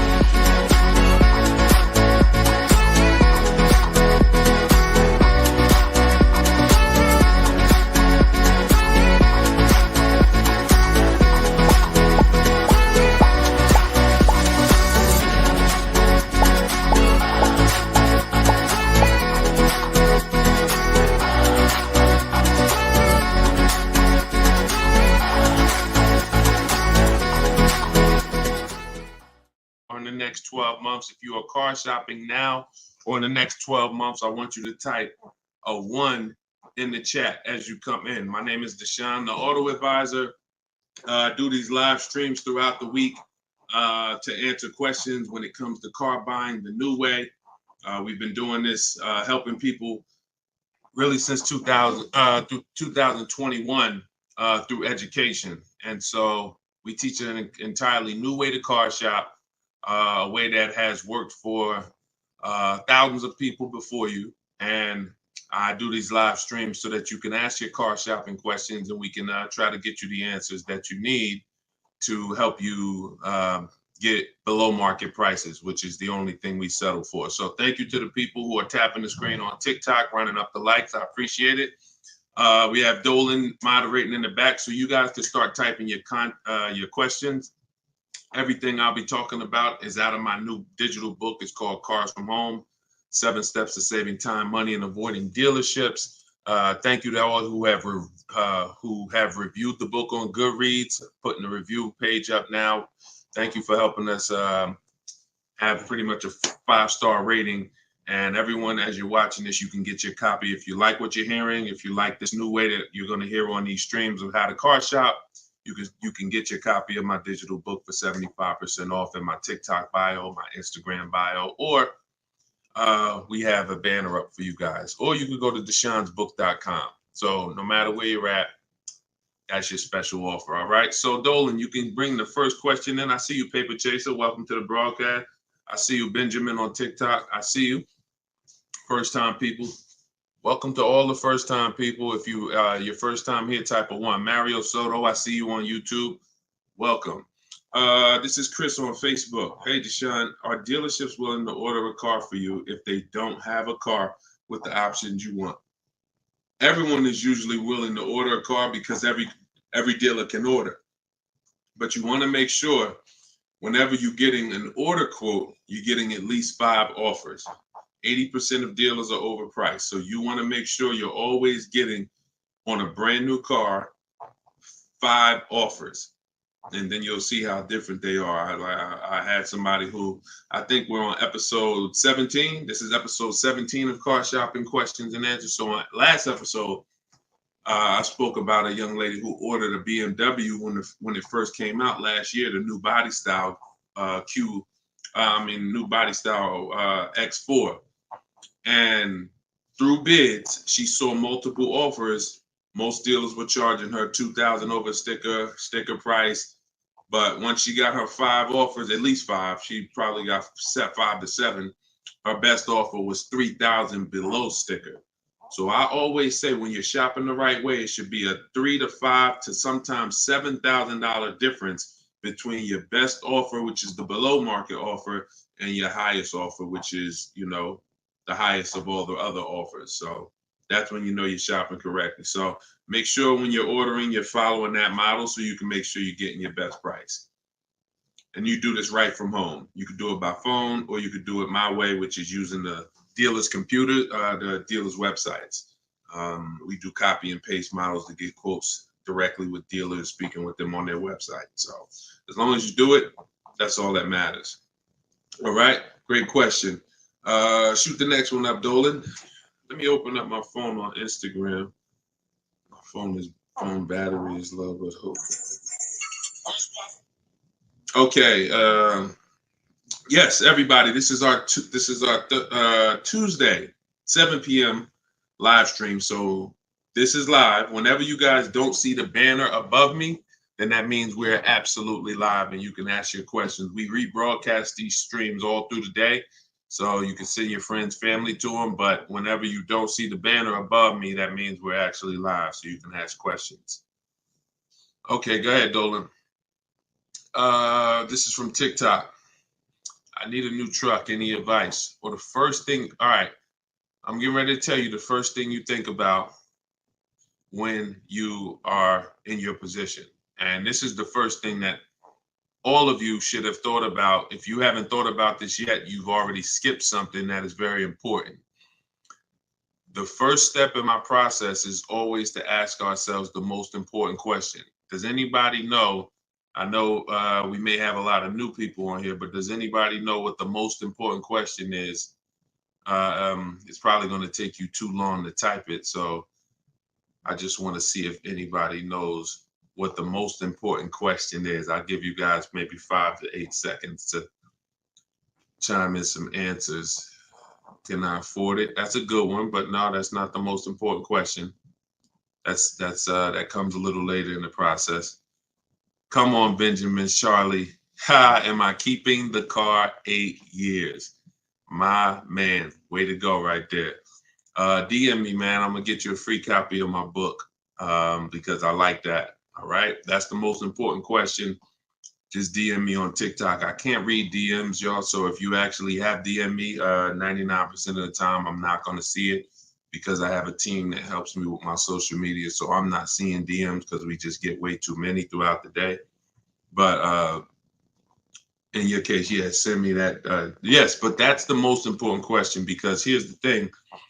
The first thing you want to think about is how long you're going to keep it because you're about to buy something that's going to go down in value. You're not going to get the most value out of it until after 7 years. that's when you're going to get the most value. Everything before that, who knows, when I break these things out, I'm showing you the depreciation curve. And this is how your vehicle is losing value. So if you buy a new vehicle, it's losing value like this. If you buy a used vehicle, it may be losing value like this, but it's going down thousands of dollars every year. So until you keep the car long enough, some of you are just not keeping your cars long enough to win, because you're turning around and replacing your cars while it's still like this. You're still losing $2,000, $3,000, $5,000, $7,000 a year, depending on the price of the car, in depreciation. Now, when you keep your car long term, you're going to beat depreciation, because eventually your car starts to, like, who has a car outside right now that's at least 8 years old? Who has a car outside right now that's at least 8 years old? Type how many years old the car is. I just want to demonstrate something, because if you skip over this, you're not going to be able to get a good deal. You can forget it. I'm telling you right now, I call this the most important question. If you get this wrong, forget about getting a good deal. It's impossible. And I'm going to explain why. This is not, if some of you are new here, I don't need to hype anything up. I love math. So I make math simple. You might not love math. I love math. And I know that when it comes to cars and buying versus leasing, it's a numbers thing. It's a math thing. And I'm telling you that if you're not going to keep your car long enough for the depreciation to level out, like you can see Chris here on Facebook, he has a car 10 years. Carlos, 10 years. Tyranny on YouTube, 10 years. Okay. Yep, I see you. Kura Cindy on Instagram, 14 years. Jeff Walkus, YouTube, 15 years. Now pay very close attention to this. You'll notice that the way the amount your car is worth today, it's going to be worth almost the same thing next year. It's going to be worth almost the same thing next year. If your car right now is worth, if it's 9 years old and it's worth $8,000, a year from now it's probably going to be worth $7,600. That's when you have beat depreciation. Tap the screen on TikTok if that makes sense. See, if your car is only losing, some of you see these answers, until you are actually keeping your car long enough. It's not about when you pay off the car. A lot of people think that that's the car's paid off. It doesn't matter. The value of the car is going down. This is why I call this the unseen expense. Depreciation is the unseen expense. And so how do we beat it? You can't replace the car in 2 years, 3 years, 4 years, 5 years, 6 years, 7 years. Can't replace it. You have to replace it either after that, or if you're not going to keep it that long, you should be shopping for a lease. And I'm going to show you the numbers before we move on from this. I'm going to make this point very clear. Now, this is step 1 in my book. This is why if you don't get this step, you cannot get a great deal on a car. So Instagram, I just want to let y'all know that if you're enjoying what we're doing, there's a button that looks like a paper airplane at the bottom of the screen. If you could hit that and just quickly in 10 seconds, tap 3 friends or 1 friend, anyone, I don't care. Just invite people over, because I know they'll appreciate it. Because a lot of you guys have friends right now that are outside in dealerships getting overcharged as we speak.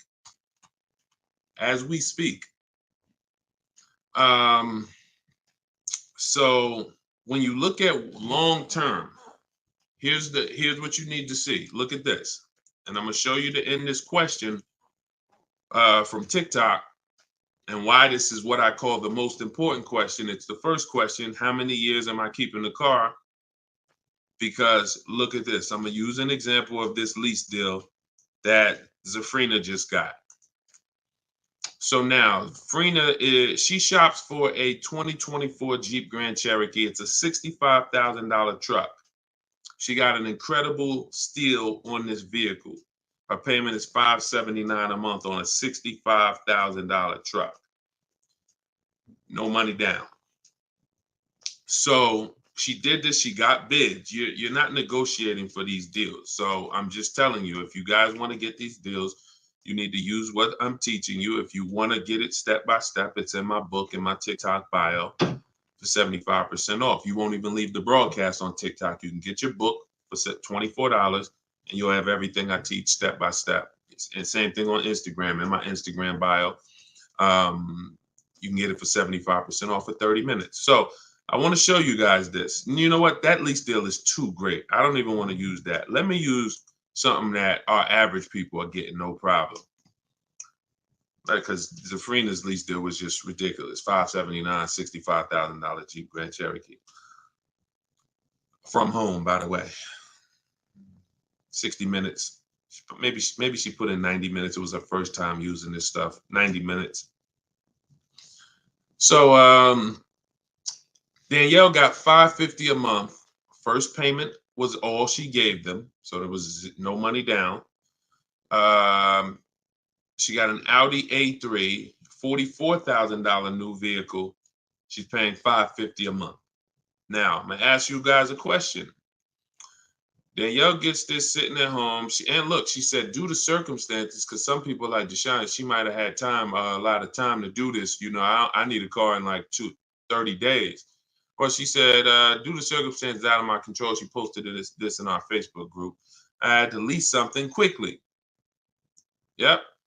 I took the course last week. And now, by the way, my book is my course. So don't think you have to get my Maps Academy to get this. My course is 7 steps in video form with coaching from me. My book is 7 steps in book form, and they're the exact same steps with the exact same scripts. So it's just how you, some people like Deshone, I win with the book, like Tiffany, other people who review, and some people do this. So it's all the same. It's just different learning. So the point is, I want to show y'all something.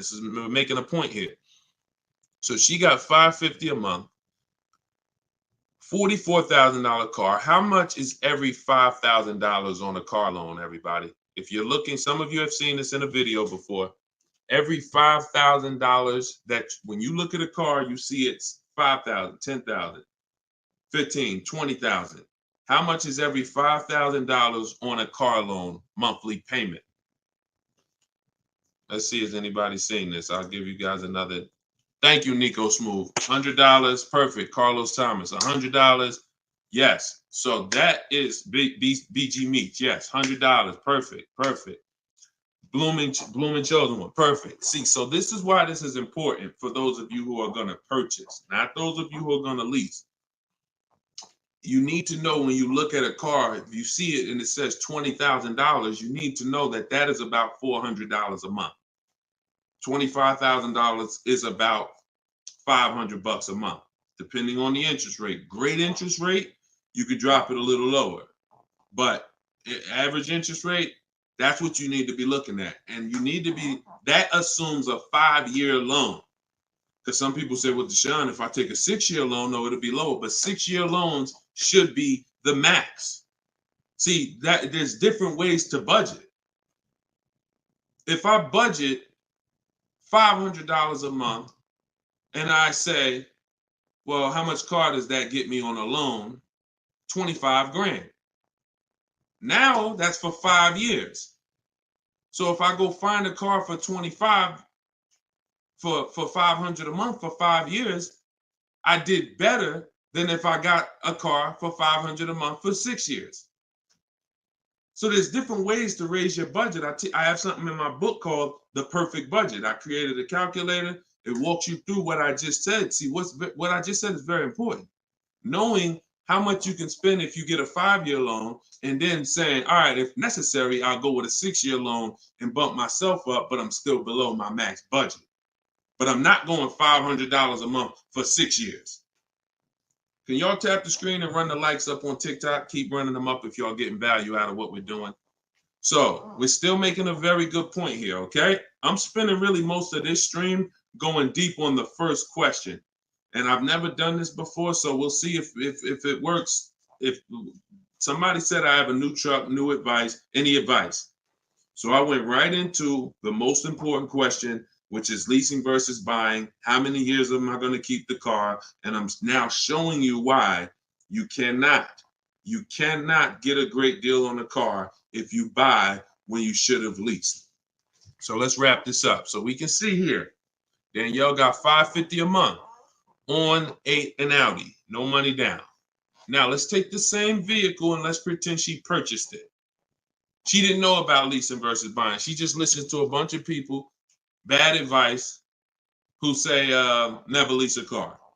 So she goes in, she's looking for the same Audi Q3, A3. It's her dream car. So, I've been wanting this for a while. So excited. So how much is this going to be? I'd like to do no money down. Okay. Well, $44,000 car. Forget the taxes. Forget everything. Let's just say, forget that. Let's say they throw that in. We'll pay the tax and everything. Let's say she just finances $45,000. What's her payment? $900. Some of you who are in the math, you would like Deshone, yeah, $900. So she drives out of there. She drives out of there paying $900 for the same car Danielle's paying $550 a month for. Now watch this. Let's just say, now I'm going to show you because I know what you're thinking. Deshone, please send my free book. Okay, I got you. DM me though. I want to stay on topic here. All right, so let's just say some of you are like, well, Deshone, I got a great deal on my last car. I wouldn't pay the same price that Danielle could pay for. Let's say, what's an unbelievable deal on this $44,000 brand new Audi? How much discount? I'm gonna let y'all decide. I'm gonna show you why there is no way for you to get a great deal when you purchase when you should have leased. We're gonna kill this. Some of you are gonna be set free right now. So let's just say, what's a great price? $44,000 brand new Audi Q4 A3. What's just a ridiculous discount? How much off? Let's say like the best deal that you could ever think on a brand new car. Look, all right, it's taking y'all a while to type. We're looking. What's up? Heck, none of y'all ever saved money on a car before? Some people, oh, Deshone, I didn't think we could get discounts on cars. All right, I like that. Nico Smooth, I like that. Let's say the person got $10,000 off. Okay? They got $35,000, which is essentially, let's say they got $35,000. The car is $44,000. So let's say they got $9,000 off, which is essentially 20% off the price of the car. Just brand new, nice, popular car. They catch the dealer sleeping, getting bids from home. $10,000, $9,000 off, $35,000. That's what they're getting the car for. Put your taxes on there, because now we're already being super unrealistic. We're not gonna be ridiculously. Let's just say taxes are on there. You know what? Let's just say no. How about this? Not only did she get 20% off, they paid the taxes too. So she really got like $13,000 off. We'll pay the taxes too. Just finance $35,000 even. What's her payment?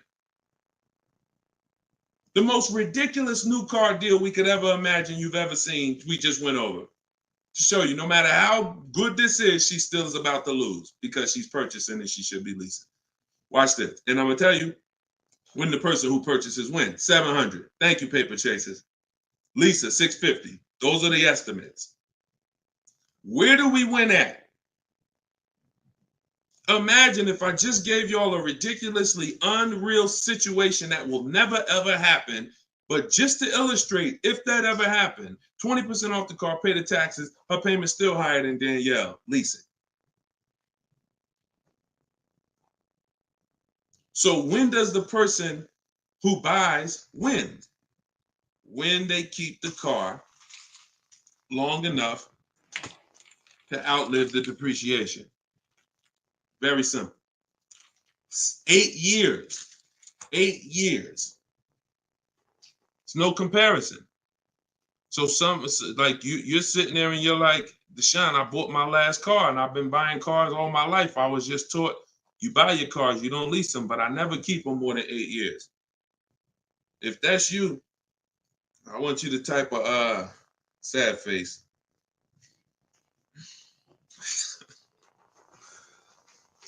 You've lost a lot of money.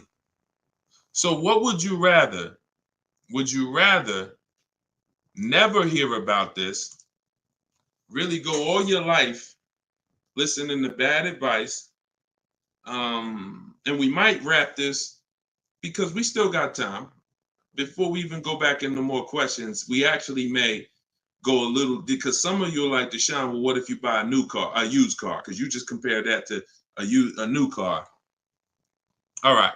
So let's just go back one more time. Let's pull up Danielle's because we're on that scenario. So we already said Danielle drove out with a $550 a month lease, paid her first month's payment.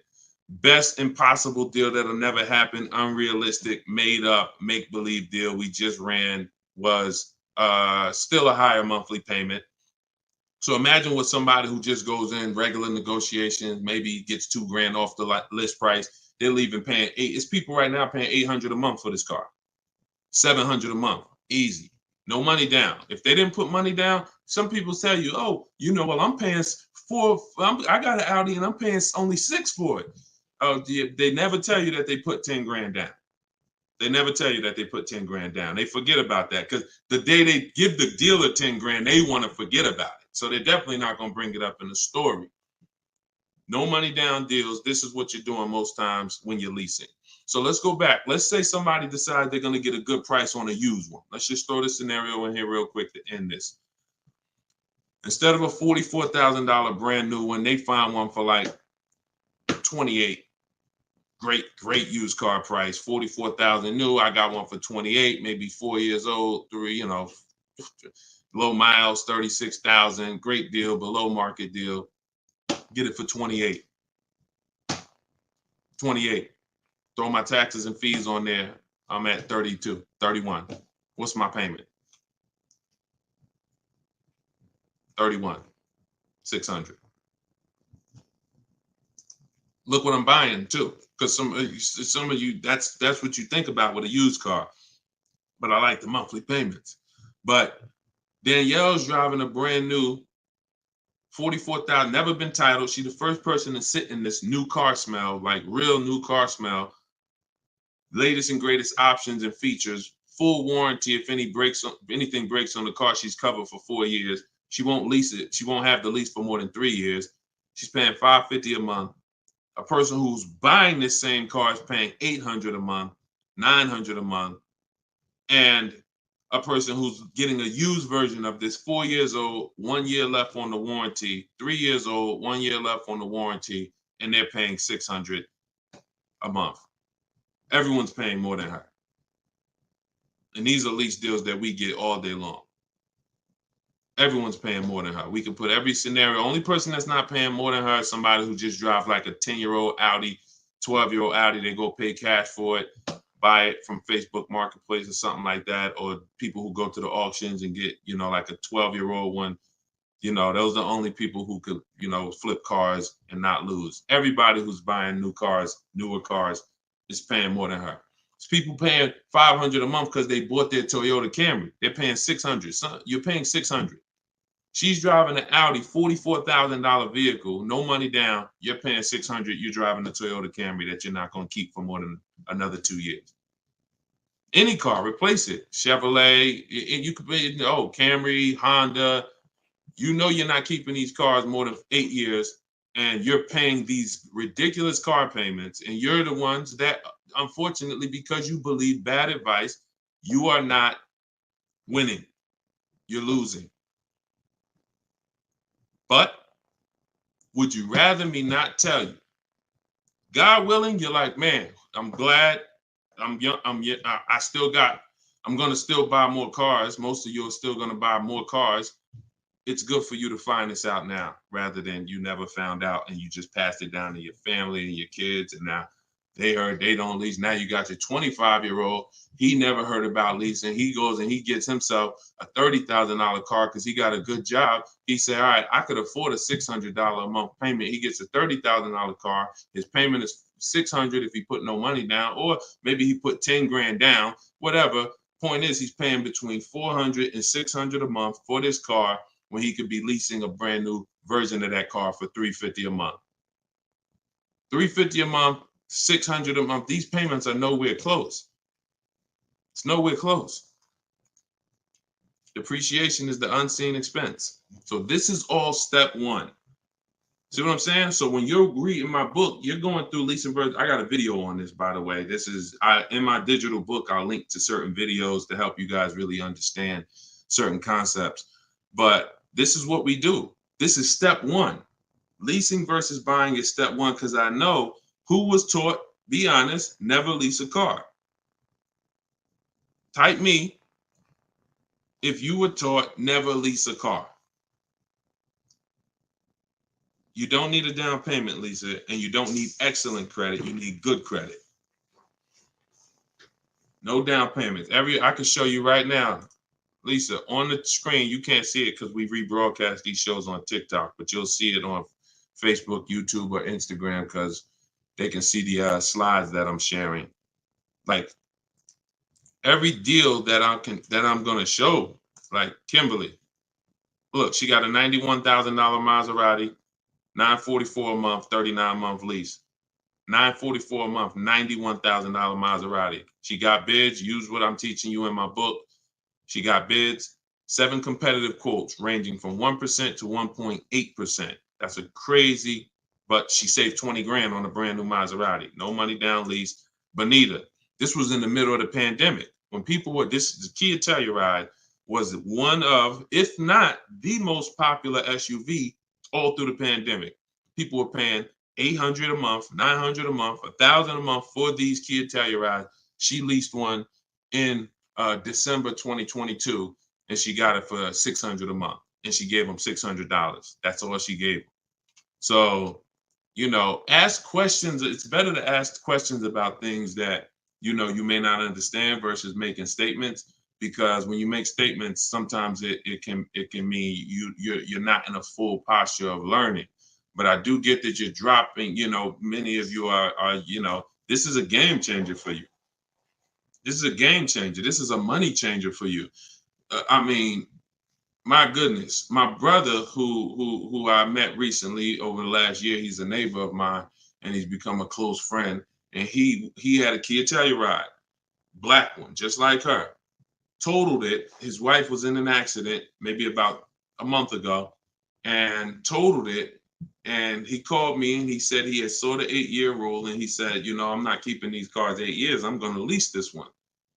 He leased a Kia Telluride, and his best offer on the same vehicle he owned was under $500 a month, no money down. It was like $479, $489. He was just paying. Remember, this was a $45,000 Kia Telluride he had. His payment on that car was probably $800-900 a month.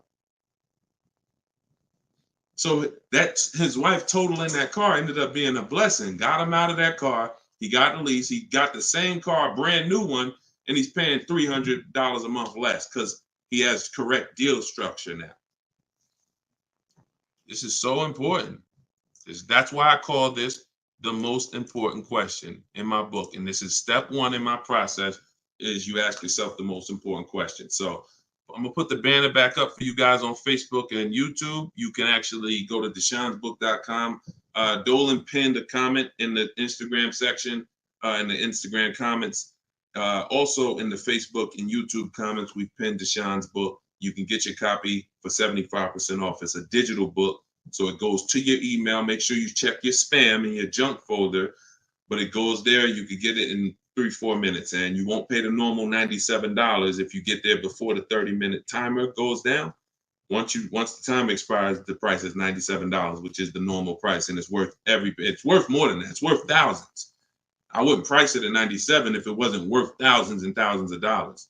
So, but you can get it for 75% off that. You can get it for $24 if you get to my TikTok bio, my Instagram bio before the timer expires. But that's leasing versus buying. That's a quick comparison of leasing versus buying and how there's no way to get a great deal if you buy when you should have leased. No way. So some of you are going to be like, oh, well, I want to transition because I want to get out of my car that I'm financing and move to a lease. You should do that as soon as it makes financial sense. And that means sometimes you have too much negative equity. You can't move right now. So you may have to wait a year or 2 years before you can actually move over. I like that question M asked on YouTube just now. Do you value owning cars without payments? Can you throw that one up, M? Can you throw that one up, Dolan? Who was taught always pay cash for cars? Who was taught, type a $sign if you've heard or you were taught that you should always pay cash for cars.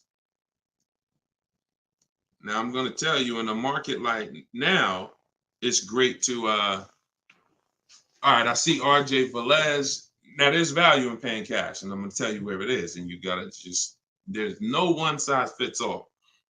See, the problem, what's been hurting you guys is because you've listened to one size fits all car buying advice. So usually whoever is giving you the advice, they're telling you to buy cars the way they buy cars. Tap the screen on TikTok if this is making sense to y'all. If y'all are following this, keep tapping the screen, running the lights up. Let me know that you're following what we're talking about. So here's what's important. If you're listening to someone who tells you pay cash for cars, buy used cars, that's because they do that. Now, if it makes sense for them, then that's great. But we need to look at paying cash. When does it make financial sense? When does it not? It's based on a couple things. First of all, what are you doing with your money? Because some people say, I don't like car payments. Type me if you don't like car payments. Who said, type that, Deshone, I want to pay cash because I don't like car payments. Can we type that? Can we dialogue on this? Car payments. Anybody? Okay. May not be that many of you right now. There are people who say this, but you don't realize that car payments, when you pay cash, all you're doing is saving up a lot of car payments. So that's all it is, unless you just win the lottery. If you get a lump sum inheritance, that's different. But if you have saved up $15,000, $20,000, $18,000, and you want to pay cash $25,000, then all you did was save up a lot of car payments, okay? Or save what could have been car payments. You can put them in a savings account and just have the car payment come out. So you can literally say, all right, I'm going to put this cash, $25,000 in a savings account, and that's where my car payment is going to come out of, so I don't spend that. If it makes more sense for me to pay cash, then I'll take the cash. And when it usually makes sense is when the rates are very high.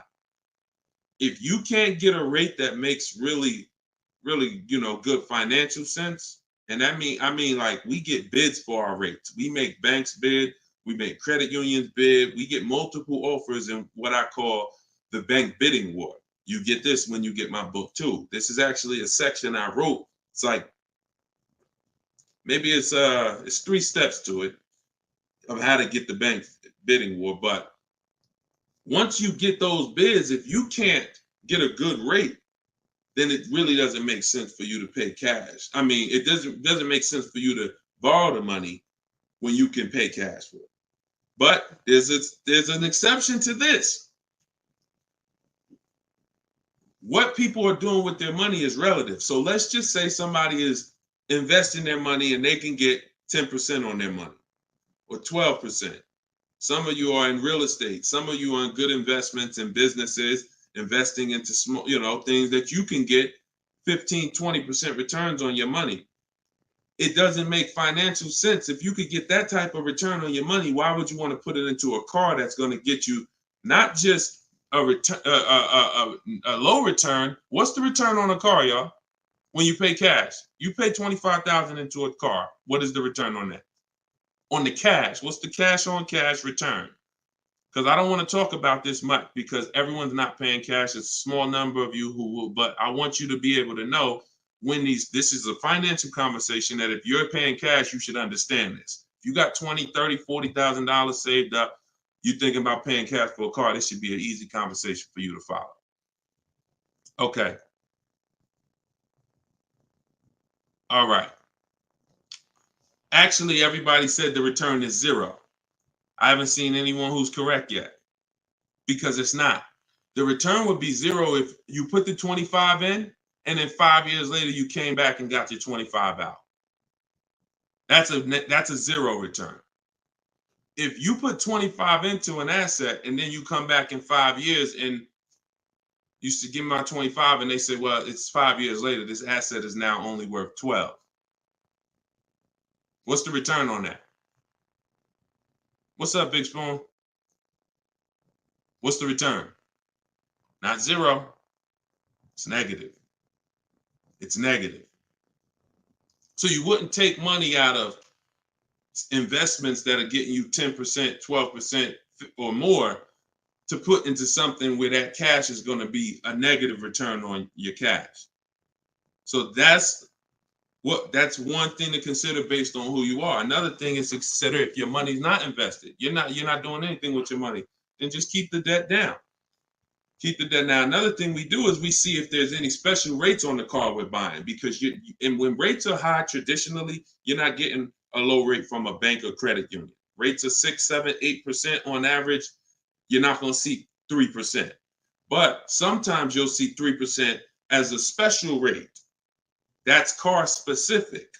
So if I'm shopping for a Mazda CX-5, I'm going to check to see, do they have any special rates this month on the car I'm shopping for? It might be 2.9, 1.9, 0% sometimes. And these are instances where it doesn't make financial sense to pay cash. If I can get this type of rate, use the bank's money for a very low percentage, and then turn around and use my money and keep my money invested or keep my cash. Maybe you just want to have your cash. Once it's in the car, you can't get it. So once you put your money cash in the car, you can't get that money back out until you sell the car. But if you can keep the money and get the car, now you have your cake and you eat it too. I still got my cash, but I'm leveraging the bank's money, paying them small amounts of interest to use it. So people see interest as the only loss. I don't want to pay interest. That's programming. That's not what would be talked about in a finance conversation. And if you want to get religious, because some of you say, "Oh, I don't want to pay interest because of religious reason," then it's a partnership. It's not a debt. It's a partnership. Anyway, let's not get all into that. Just paying cash is right sometimes for some situations.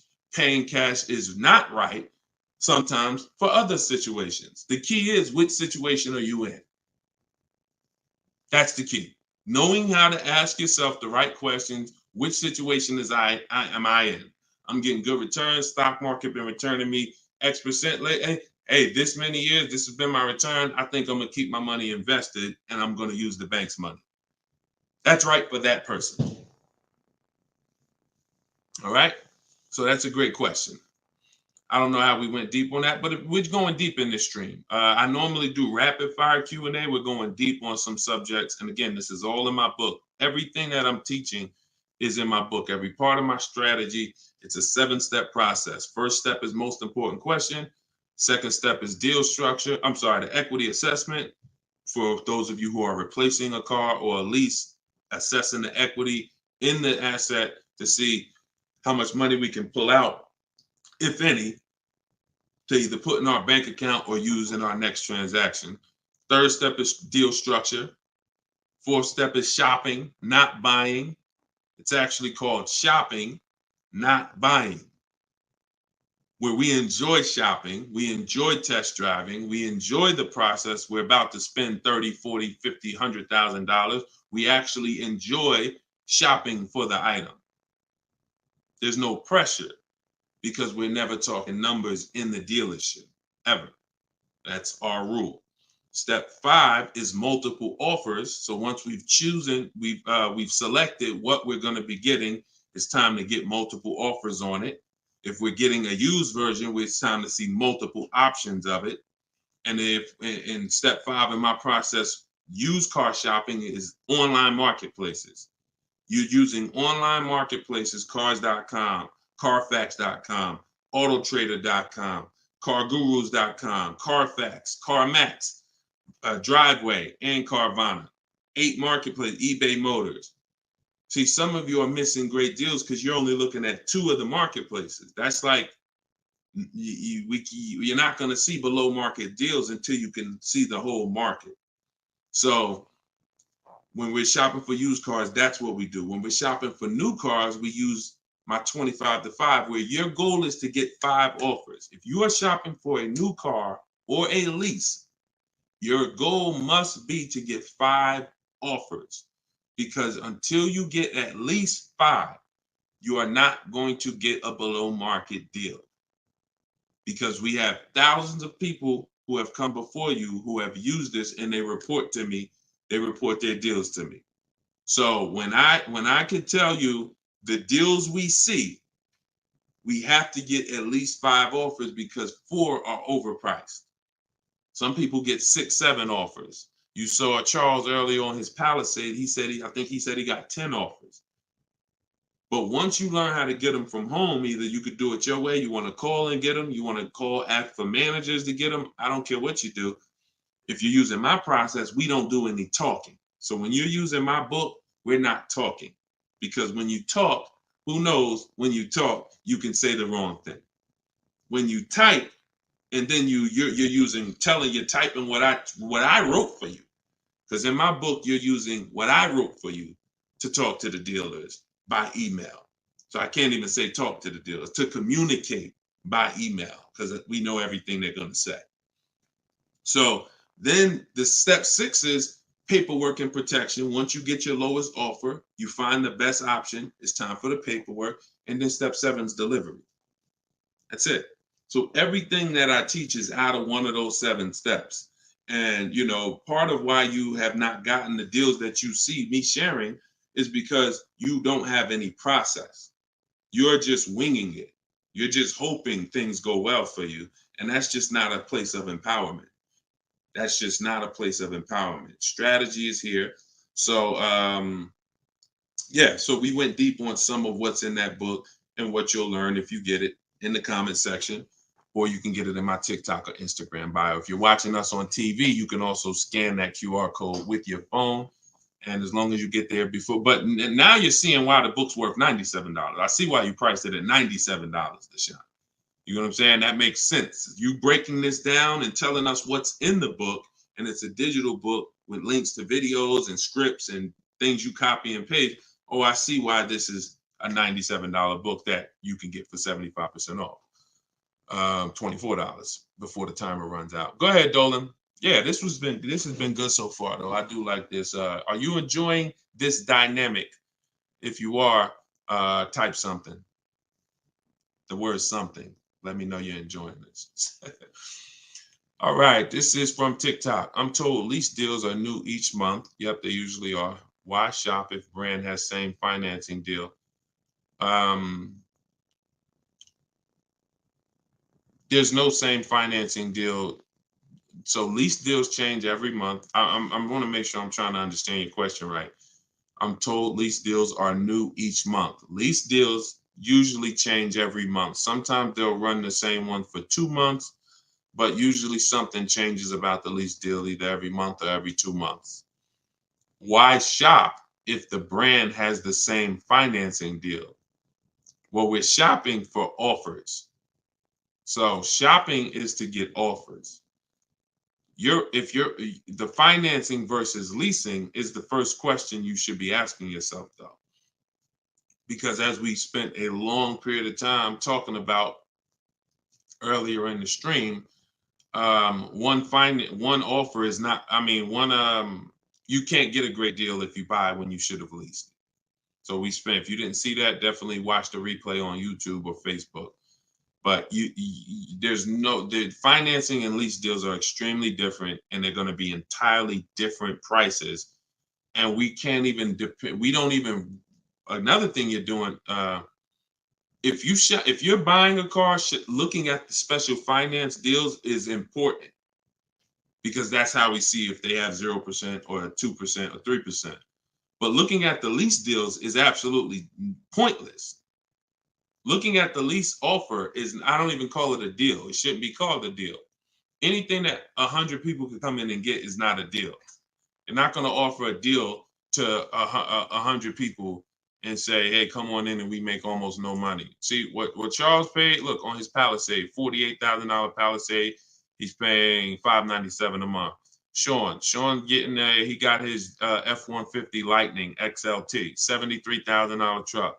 His lowest bid, he saved, he got it for $4,999, what's this?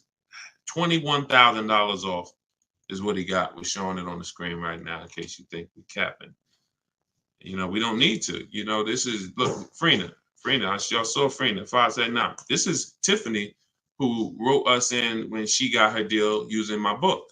She said, I believe we got a good deal from what we learned from the book.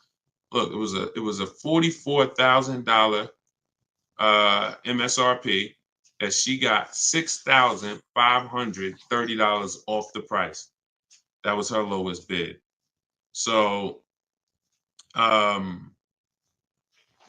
you're nowhere close to what normal people are paying and what is advertised on these vehicles. What's advertised on these vehicles is not a deal. A below market deal is something where the managers don't really want to make it. But you know what? It could happen for a number of reasons. Somebody wants to beat their competition. Sean said he had to go 100. We shop out of state. You'll get very used when I walk you through shopping from home, and you'll see. I mean, if you're gonna do it your way and you get used to it, you'll see you're in more control. You're in control. So, but a lot of times your best offer is going to come from a dealer that's not close to you, because the dealers that are close to you feel like, why do we need to give them a deal? They're going to come in anyway. Because that's what most people do. You're going to walk in the dealer anyway, and you're going to talk numbers and try to negotiate. That's what most people are going to do. Why do we need to give these people deals? But this person who is now talking to multiple dealers from home, they hold the cards. We hold the cards. And then one person wants to beat everybody, and they do that.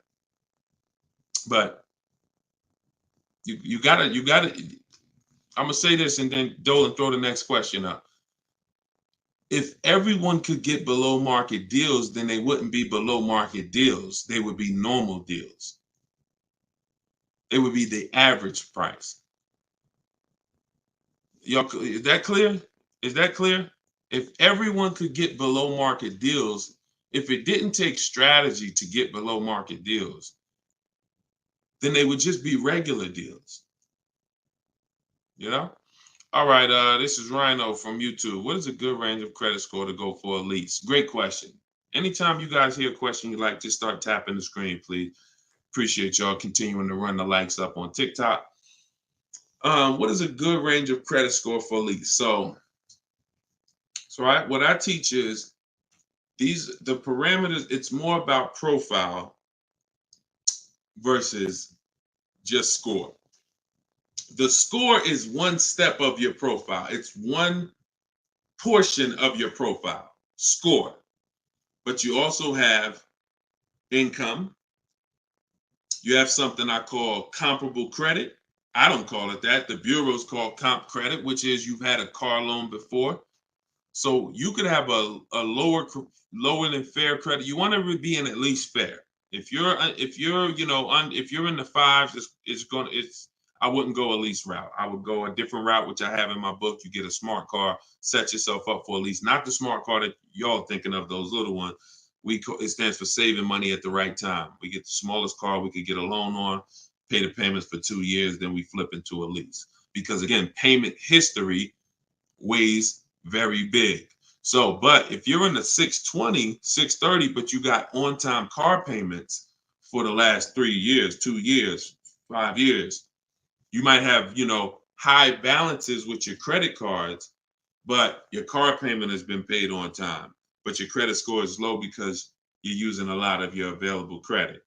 So in that case, you got a great shot of getting a lease because you're replacing a car, you're replacing a payment, you're not adding a payment.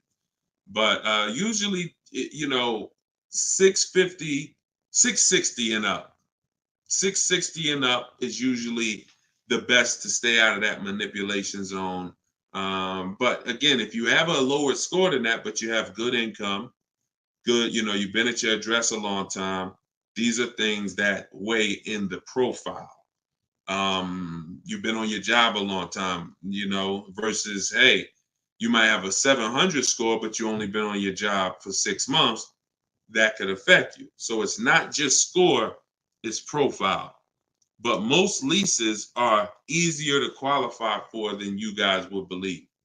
I got my first lease and I had a 6-something credit score. Now I did have to pay, I remember $25 more because of my credit score. I didn't get approved at the first tier.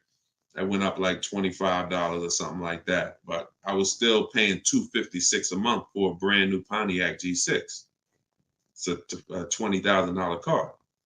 So I had friends that were paying $500 a month for Toyota Corollas, $20,000 cars. $23,000 brand new Toyota Corolla. They're paying $500. They're paying, and I'm paying $256. These things make a difference in households. Thank you for answering, brother. Just purchased your book too on your website. Enjoy it, brother. Now, I don't even say enjoy it. I use it. Use it. And there's 2 ways to use it. I don't recommend going through the book and then shopping. I recommend you don't, the book is written in a way where I ask you, it's like if you called me and said, hey, D, what's my first step? Here, do this, and then call me back. You wouldn't call me and be like, Deshone, give me all the steps. I wouldn't give you all the steps because you would forget them. I would tell you, all right, how many years we keep in the car? 4. Okay, we leasing. How many years we keep in the car? 10. All right, we purchasing. Then we're gonna move to the next question. We need to do our equity assessment. Go on these websites, call your bank, get your payoff, do these steps, call me back. Okay, boom, I did that. All right. So once you put those things in an order, you'll see that you threw me off, Dolan, throwing that question up. But yeah, Rhino should. Oh yeah. Anyway, what I was saying is use it. So you could go through the book. I would recommend you go through it, do 1 step, check it off before you move to the next step, so that by the time you get to step 7, I'm congratulating you, saying, let's get ready for delivery. Not, oh, I'm at step 7. I read the whole congratulations. Oh, that was so nice. That nice message you write to us when we get our cars at the end. That's nice, Deshone. You shouldn't be reading that until you got your car. You get what I'm saying? I'd rather you go through the book that way. It'll be a lot quicker, a lot more effective for you. All right, but use it. Use it. Great. All right, Dolan, throw that up for me now. Thank you, man. Appreciate you. Okay, Freon on YouTube said, what about refinancing when the rate drops? Absolutely. If I'm buying a car and I'm paying a high rate, what is considered a high rate, 7-8%, depending on the gun. Now, there are times where rates are high. That's the best offer you could get. But there are times where we know rates are 3%, 3%, 4%. There's time when the rates was 2 and change from the credit unions and things of that nature. So, relative to what they've been, these rates are high. So, yes, as long as you have a great car, the goal is always to get a great car. You could change the loan, like Freon said, by refinancing. So let's say I have horrible credit, 400 score, I need a car.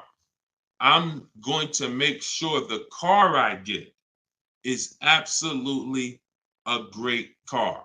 I mean, it must last. This is the thing you need to be looking for.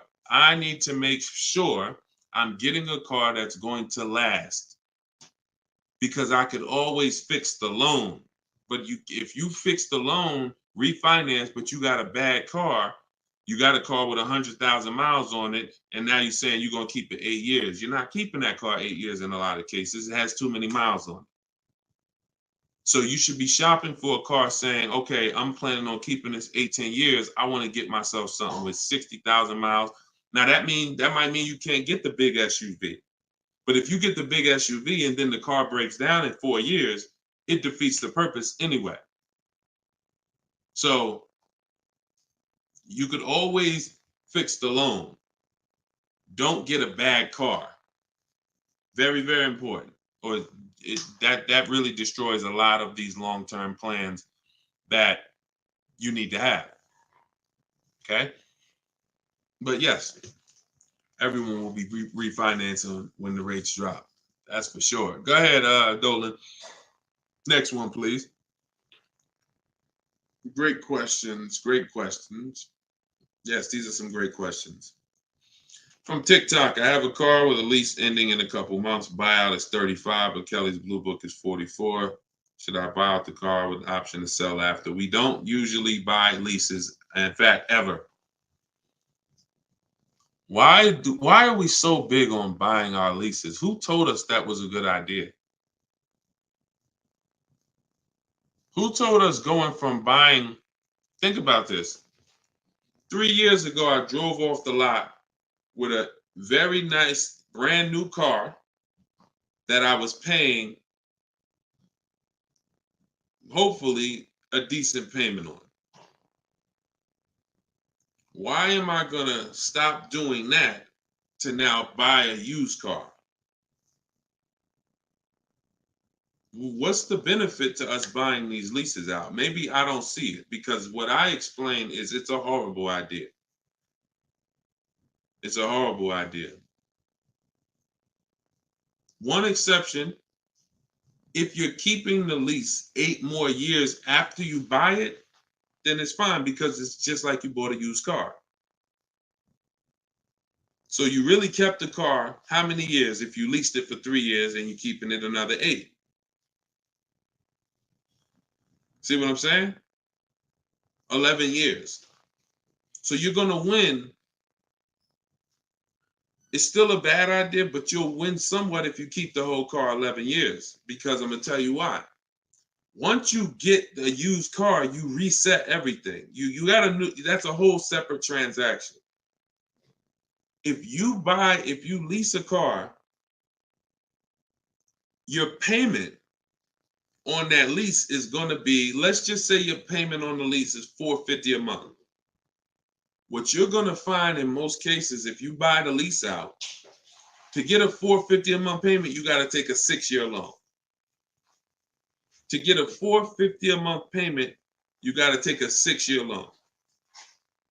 So you already leased the car for 3 years, and now you're purchasing the balance for another 6. You leased the car for 3, you're purchasing it for another 6.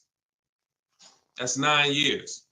So why did I just say the only way to win when you buy your lease is to keep it at least 11 years?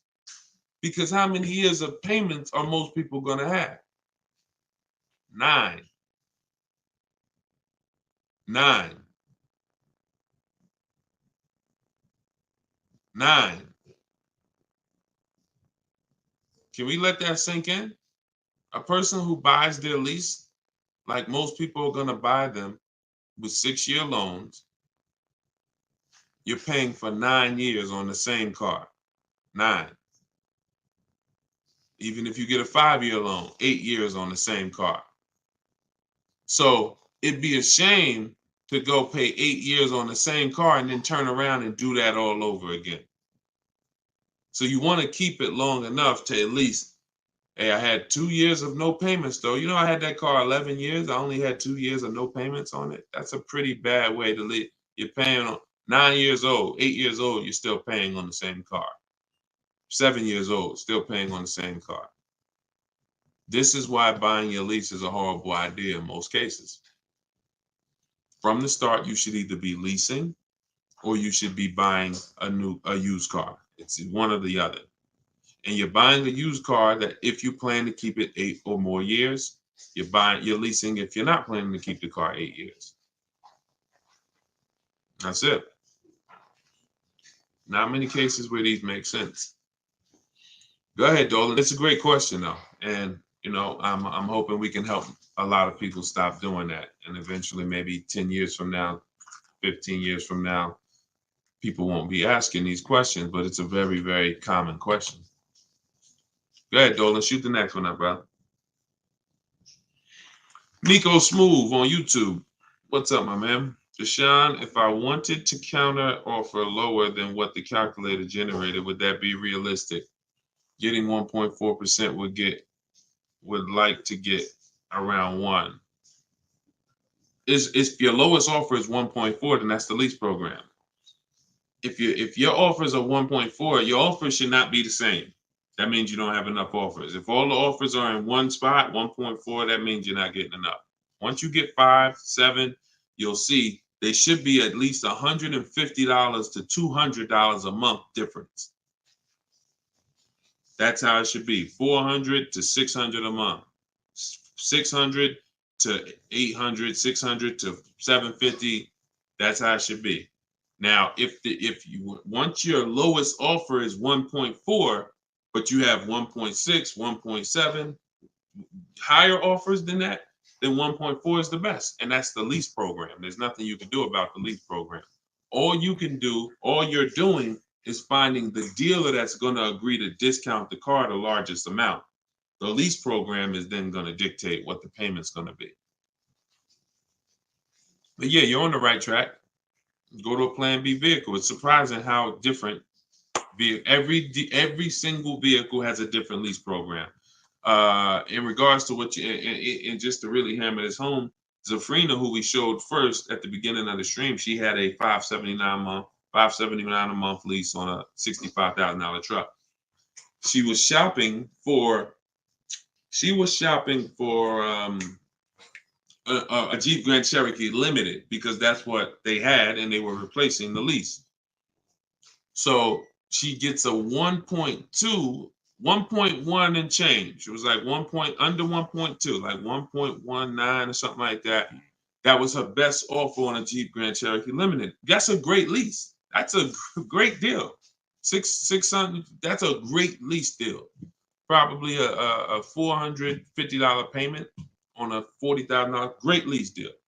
But she said this guy is saying that he thinks he might be able to do better on a hybrid Jeep Grand Cherokee Limited. He said he could probably get me below the 1%. I said, okay, you need to get 5 more offers at least. Because what if he's saying he could do better on that version, that means that version has a better lease program, which means you need to get your 5 offers again. She called me 48 hours later. Well, she posted in our group saying that she had gotten that $579 a month, which was a 0.88% lease. So that's not only is every vehicle have a different lease program, every trim level has a different lease program. Almost trim levels can have different lease programs attached to them. In many cases, they do. All right, great question though. You could also wait it out, Nico, if you have a little more time and see what the programs are next month. Go ahead, Dolan. You can shoot the next one up. Can you lease a car if you have a bankruptcy? Sure, but you need to rebuild your credit. You need to get your, if you start in blank, I know people that have had a bankruptcy, got a discharge, and they are at a 700 score in like a year. So I will be following Shonda Martin. I recommend her to everybody. She has great strategies on credit. She does a lot of live streams like me, and she has great strategies. So I think she's on every platform. Yeah, she's on every platform that we're on. So Shonda Martin. But yeah, get yourself up to like a 680, which is not hard to do because you're starting fresh. Many times a Chevy or Ford, a Honda, Hyundai, Mazda, Subaru, these leases don't need you to be incredible. If you have a good job, long history on your job, and a 680 score, you're going to get most of these leases. These are not like luxury leases to the point where they're snooty. All right, go ahead, Dolan. Genesis on YouTube. So how can you lease out of state with the current lease looking to trade in? But I heard Deshone say out of state lease deals are good. Well, if it's the best offer, you go as far as you need to go to get 5 offers.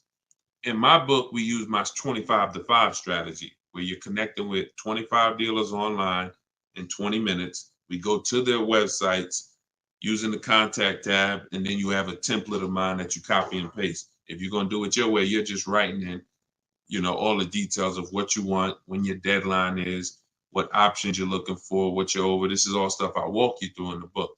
What you're looking for. Really, it's about the car. You're not saying, hey, I'm looking for a lease quote, I'm looking for a purchase quote.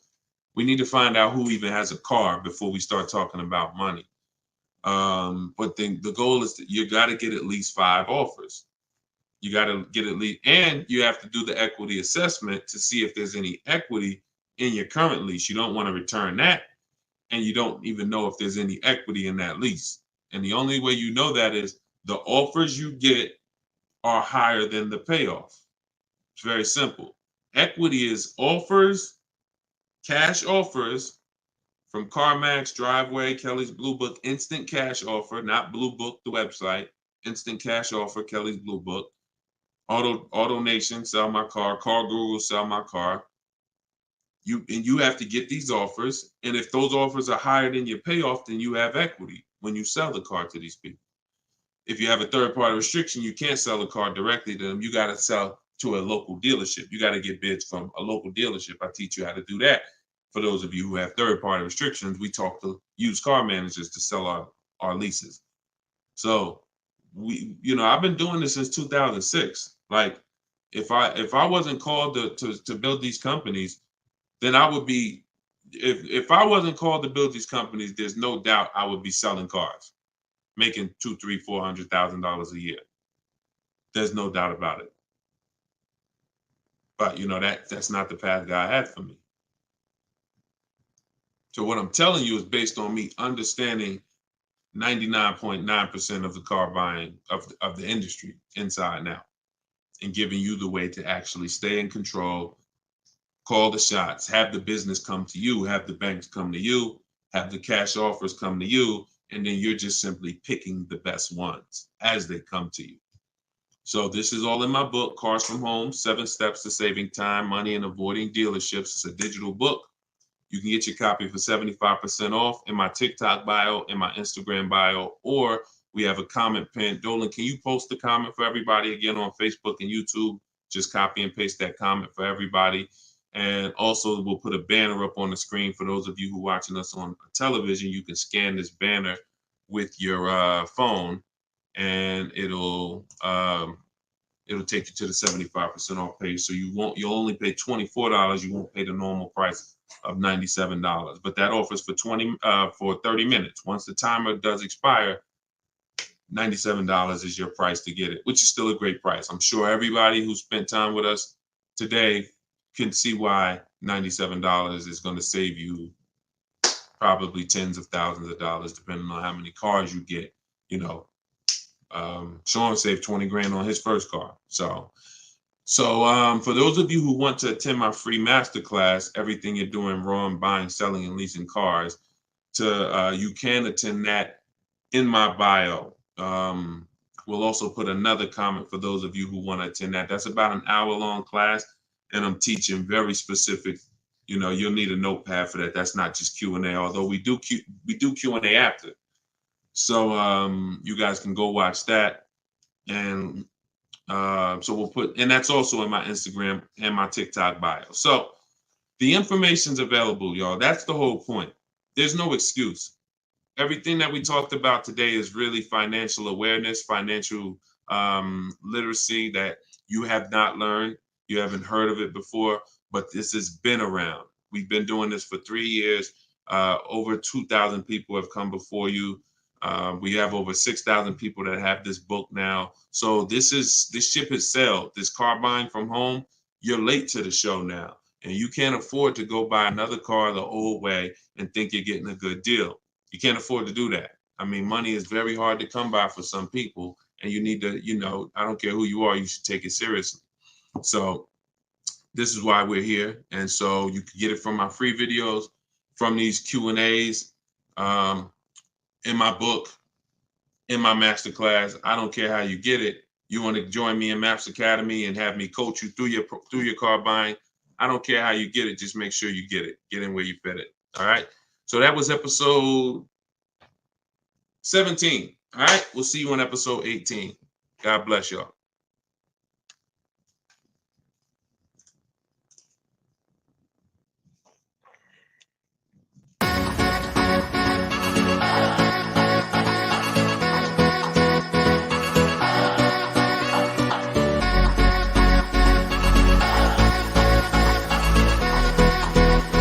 The worst possible thing you could say when you walk into a car dealership. I spent 5 years with Mercedes-Benz, 5 with General Motors, and the worst thing a person could say when they walk in is, if you could just get me to this payment, we got a deal.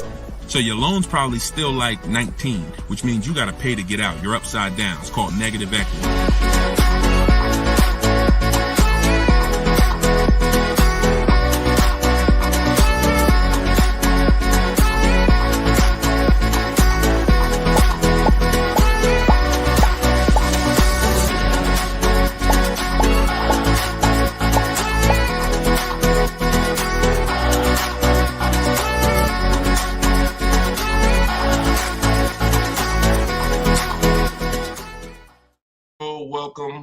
Welcome.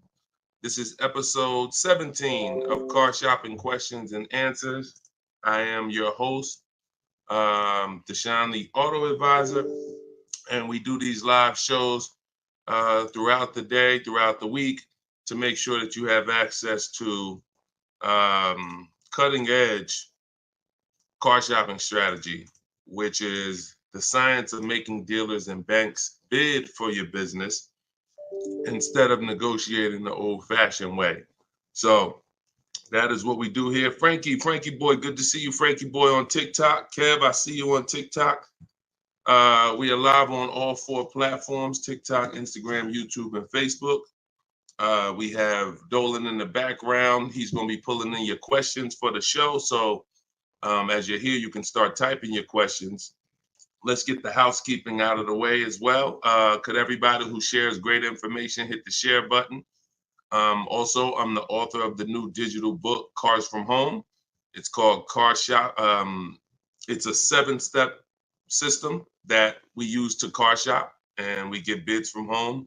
Everybody that you're going to hear me talking about today, I'll be sharing a lot of different people throughout the broadcast that use this system, so that you can see the different results that you will get when you start learning to make dealers bid for your business instead of negotiating the old-fashioned way. So thank you to everyone who has reviewed the book. Again, this is our Thursday, 12 p.m. live. It's May 9th, so you guys can start typing your questions if you are here with us live. And for all of you who do want your copy of my new book, Cars from Home, 7 Steps to Saving Time, Money, and Avoiding Dealers, we have a link in the comment section on Facebook for you guys.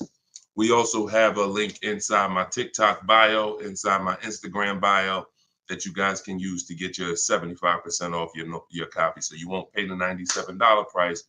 You'll pay $24, but it's only for 30 minutes. So once the 30-minute timer is up, the price is $97, and it's a great price. So all of these people you'll be hearing throughout the show have used the strategies that are in this book to save thousands and thousands of dollars from home. And that's where I'd like you to be as well. So, Dolan, as you get the first questions coming in, feel free to throw them up, and we'll get right to it, y'all. Let's go. Whenever you don't see the banner above me, you know we're actually live. When you see the banner, that means we're rebroadcasting, because we do rebroadcast this show throughout the day. But whenever you don't see the banner, that means we are absolutely live. Okay, so start typing your questions. Type them fast, and we'll get to it. T. Del Mar on Instagram. I'm leasing. Now test drive. Why do I ask for an older salesperson? Won't any salesperson be okay? No, any salesperson will not be okay. Some salespeople will bring you in for a test drive. we talk to people who are experienced in the dealership. So when we talk to them and we ask them, do they have a car that we're coming to see? We know 9 times out of 10, they're going to be honest with us. You get a new kid on the block or a salesperson who doesn't care about this stuff, they'll get there. Who's ever gotten to a dealership, was coming for a test drive, and then the dealership said, oh, that car got sold, or that car is not here anymore by the time you get there? If you've ever had that happen, type me. You set up a test drive, you come in, oh, I was coming to see that car. Oh, it sold like, 2 hours ago. It just sold. See, when you're dealing with experienced salespeople who are honest, exactly, Peaceful Grace on TikTok, you understand. So this is why every step that I teach is important. Even things that you might see, okay, why is he telling us ask for this person? It's because if you don't, you run the risk of running into a salesperson who doesn't care. Oh, you'll get there and just, oh, well, that car sold, but hey, I might have another one. Let's look at some other ones. No, we don't go for that. We don't go for that. Our test drive is strategically set up to try to guarantee a successful test drive where we can be in and out that dealership in 20, no more than 30 minutes and coming home. Okay, let's go. Nothing is left to chance. All right, go ahead, Dola, shoot the next one and keep your questions coming, everybody. We'll try to get through as many as we can.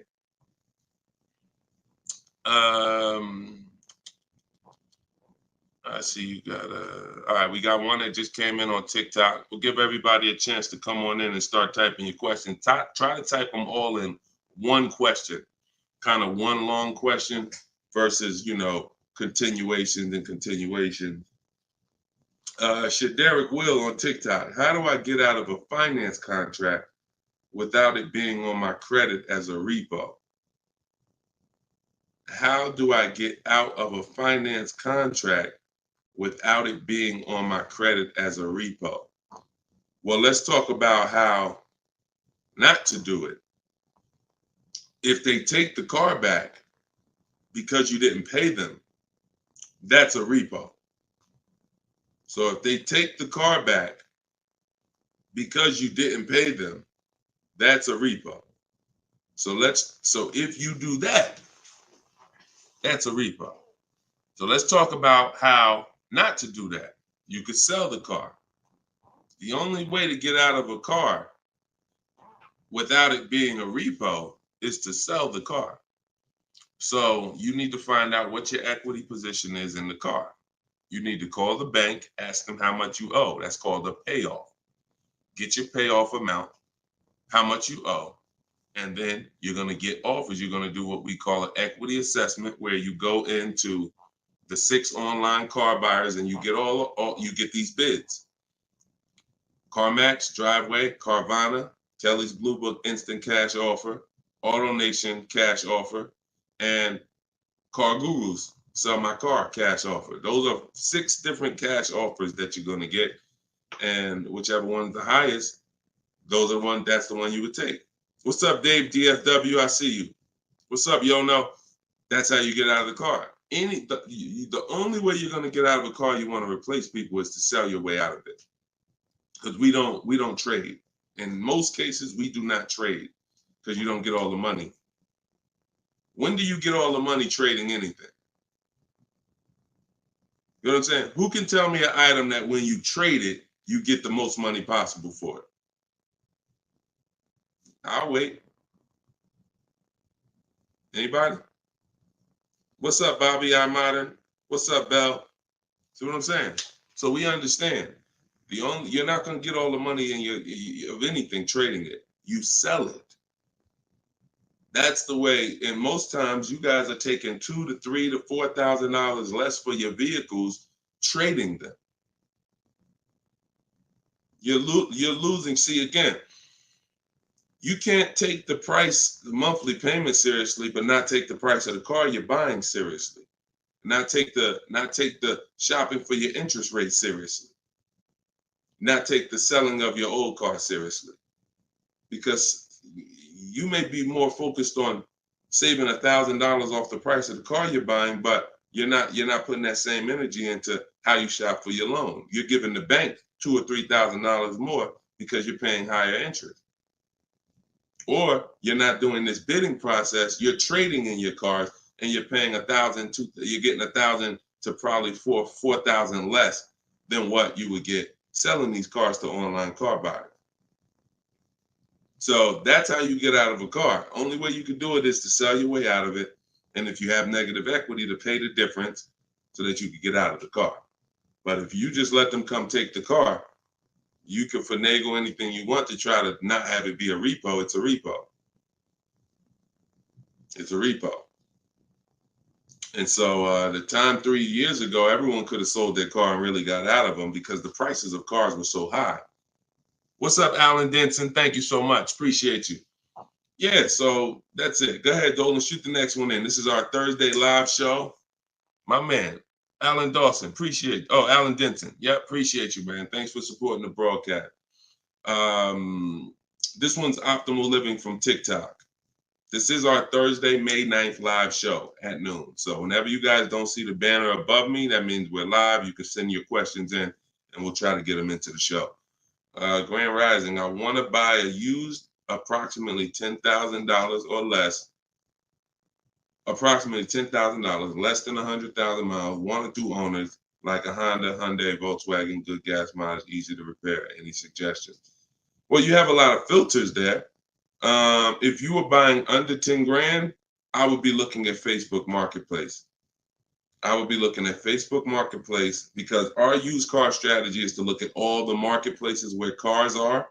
These are, AutoNation, Auto Trader, Cars.com, Car Gurus, Carfax.com, CarMax, Carvana, Driveway, and eBay Motors. But if we're looking at a car that's under 10 grand, I would certainly be looking at Facebook Marketplace. Facebook Marketplace is where you're going to try to find a private party owner, not a dealer. Not a dealer. You're trying to find a private party owner that's going to sell you the vehicle, private party, not a retail purchase.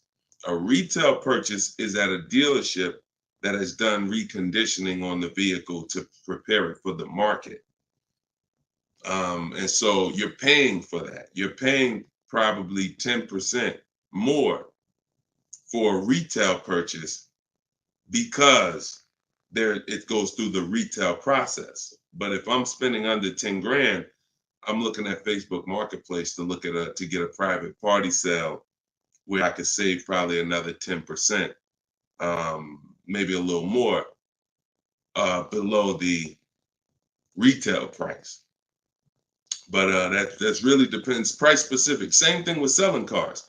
When we get our bids, if our car is worth less than 10 grand, we usually I always tell people, it's in my book, if the car is less than 10 grand, when you get your offers, you could get probably 1,500 to 2,000 more listing it on Facebook Marketplace. So if my highest offer might be for 8 grand from CarMax, everyone else is offering me 7 and 65, and I'm gonna throw it on Facebook Marketplace if I have the time, and I'll sell that car and usually get a $1,500, $2,000 above. So it's the same difference. I would shop on there if I was looking for a car under 10 grand. I would sell on there if my car was worth under 10 grand. See, when you start going with cars that are worth 15, 20,000, trying to put them on Facebook Marketplace, most of the buyers there need a loan.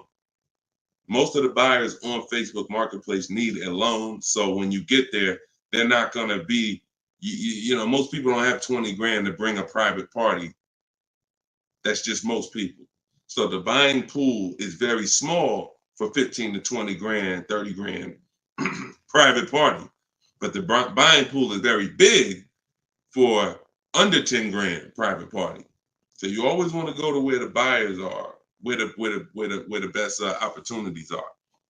So yeah, that's what I would be doing. Great question, Optimal Living. All right, keep the questions coming, y'all. I see Sharita said, hey, I got the book. I'm stoked.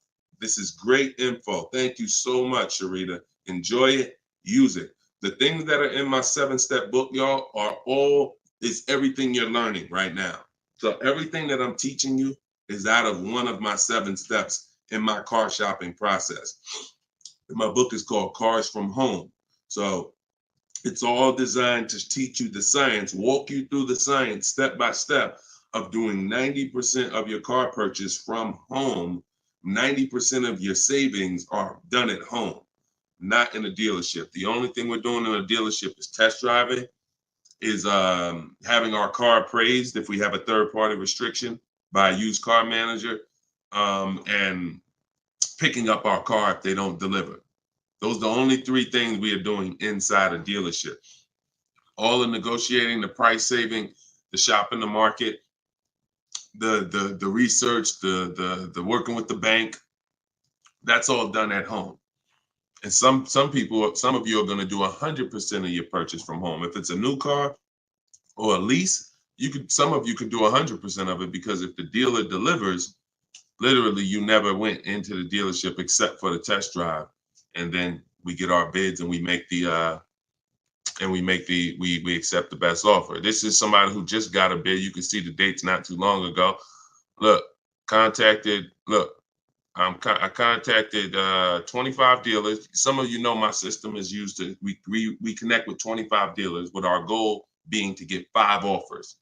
Because what percentage of offers is overpriced? Let's see if anybody on here knows. If anybody's been spending time with us, this might be a lot of your first time with us on the stream, but what percentage of dealers is overpriced? Let's see who knows. And this is why you must get at least 5 offers. At least 5 offers, because what percentage of dealers are overpriced, everybody? Let's see. All right, we may got a lot of new people on here. Maybe nobody knows. No, not 100%, Twan. Not 100%. Thank you, T. Delmar. 80%. Exactly. 80%. T. Delmar Instagram got it.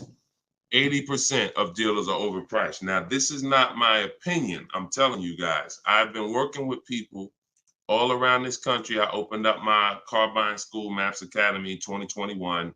We have probably over 6,000 people now that have our book. So people report deals to me. I have hundreds of people who over the years report their deals to me. And that's what we see. We see 80% of the quotes we get are higher than the best quote. So when you get your 5 offers, one of them is going to blow the other ones away, but the other ones are going to be significantly higher. And when you look at somebody like this is Teddy. Teddy he said, I received 10 offers. He said, I only use the scripts provided. So in my book are the scripts he's talking about that you copy and paste. This dealer's initial quote came back at 937. Using the counter offer calculator, which you have in my book as well. Using the counter offer calculator, I countered at, I closed on this, wait, hold on, I can't even read. I closed on this 2024 BMW i4. MSRP is $73,855. $73,000. Pay attention to this, y'all. I counted at 829. He came back with 856. My highest offer during this process from a different dealer was 1123. My local dealer, there's a lot happening here in this post if y'all pay attention and dissect it. My local dealer came in at 986 and even told me in an email that he didn't think I'd find a better deal out there.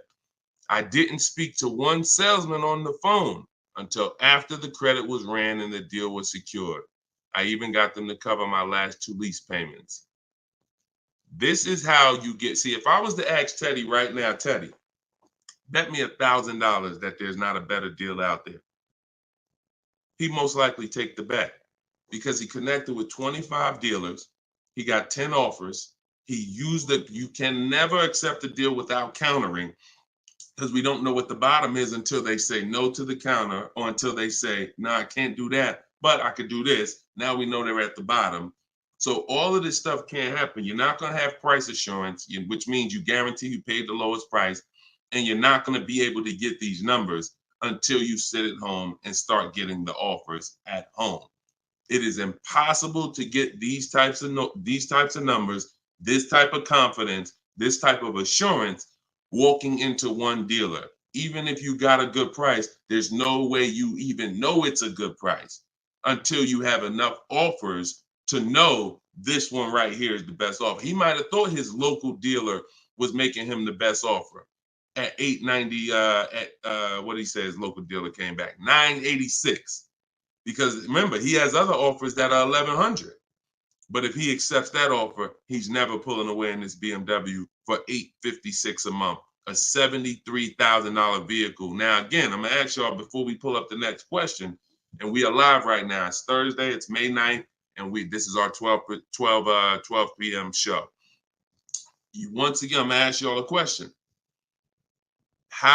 When you look at what he's paying, some of you have seen every $5,000 on the price of a car is how much a month? Every $5,000, because this is a $73,000 car. Now I'm going to talk to some of you who don't understand leasing, some of you who are taught you always buy your cars no matter what, and I'm going to show you what this car would have cost him monthly, if he didn't know that leasing was better for him because he doesn't keep his car 8 years. Thank you, Gerard Young. Every $5,000, Gerard just answered. Emo also answered it on YouTube. The question was, every $5,000 on the price of a car is how much per month? Approximately $100 a month. So when you look at a $20,000 car, automatically you should think $400 a month. You're looking at a $40,000 car, that's $800 a month. You're looking at a $50,000 car, that's $1,000 a month. 5 years on a 5-year loan. You're looking at a $70,000 car, y'all. That's $1,400 a month. $1,400 a month. His car is $73,000. Not to mention, there's people right now that are driving this same exact car Teddy got, same exact BMW, $73,000. They're paying $1,400 a month. He's paying $856. Are y'all getting this? Are y'all getting this? So my book is in my TikTok bio. Click the link there. You can get it for 75% off. You won't pay the normal $97. Go ahead, Dolan, shoot the next question up. Instagram, you guys can go to my Instagram bio and get your copy for 75% off. And it is a step-by-step formula for how to get these deals. That's everything I talk about on these shows. Go ahead, Dolan. Shoot the next one up. Leo, I've been selling cars for 20 years. This young man is speaking the truth. Man, I appreciate it. See, and this is what the 20% of dealers do. The 20% of dealers have no problem, admitting the systems that we teach are better. Because we're not trained as car salespeople. Sometimes you think car salespeople are really trained. The only thing we're really trained on is negotiating and how to get you to say yes. We're not trained in finance, not trained to teach you about leasing. We're not trained to teach you about negative equity, depreciation, all this stuff that we should be trained on because you're buying a depreciating asset. We should be telling you, listen, based on our financial training, if you're not keeping your car 8 years, your best option is going to be to lease.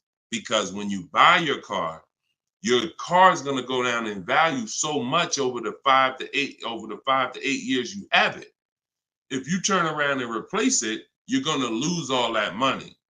Your car is going down in value way too much over 5 to 8 years for you to turn around and replace the car right after that. You need to keep it after that. That's when you keep it. 8 years of that's when you keep it, because now you're like, man, I put all this money in this car. Yes, it may not be worth what I bought it for, which was $40,000 8 years ago. It might only be worth $10,000 today, but I'm gonna keep it now because 3 years from now, it's gonna still be worth probably $8,000. It might be worth 10 today, but because it's 8 years old, in 2 more years, it'll be worth $8,000. I'm not losing that much money anymore. You are not winning with buying cars until the car is not depreciating that much anymore and you still own it. Okay? If y'all clear with me on that, just tap the screen. Run the likes up on TikTok if y'all are getting what I'm telling you. If you're getting what I'm telling you, hit the like button. If you're on Instagram, if you're on YouTube, if you're on Facebook, hit the like button if you're clear on what I'm telling y'all. All right, let's move on to the next question, Dolan. Okay, I like to make sure you guys are actually following the conversation. So you have to actually respond and let me know you're following it when I ask you a question. All right, this one's Glenn over on YouTube. If your car lease is up in 6 months, how do you go about trying to sell your lease? Well, the first thing you're going to do, first of all, this is a great question. Glenn said, how do you sell your lease? Now, step 2 in my process is called the equity assessment. My book is called Cars from Home, 7 Steps to Saving Time, Money, and Avoiding Dealerships. Step 1 is the leasing versus buying question. Step 2 is the equity assessment, which means if you have a car you're replacing, we got to get the most money for it. And that's never going to be with a trade. So we have to see, is there any equity in our lease? Now, we are not assuming this. We are going to do this process and see, because some leases have no equity. Some leases have a good amount of equity. Like, hold on, I just had somebody write me talking about equity they got in their lease. Hold on. Didn't talk to, I think it was this person. Oh, but I cut off their post. Somebody said they just got $4,000 and I always like to say this. I always like to show this stuff so people understand. You know, we operate with documentation. So when you are getting how you determine if you have equity is with cash offers, not with algorithms. Kelly's bluebook.com. Blue Book says my car is worth this. That means I have equity. No, Blue Book doesn't buy cars. So what you want to do is you want to determine if you have equity by calling your bank. You're going to get your payoff, which is how much you owe. And then you are going to go on the websites that I'm laying out for you. It takes you 20 minutes. If you can't take 20 minutes to go on a website to fight for your money, you don't deserve it.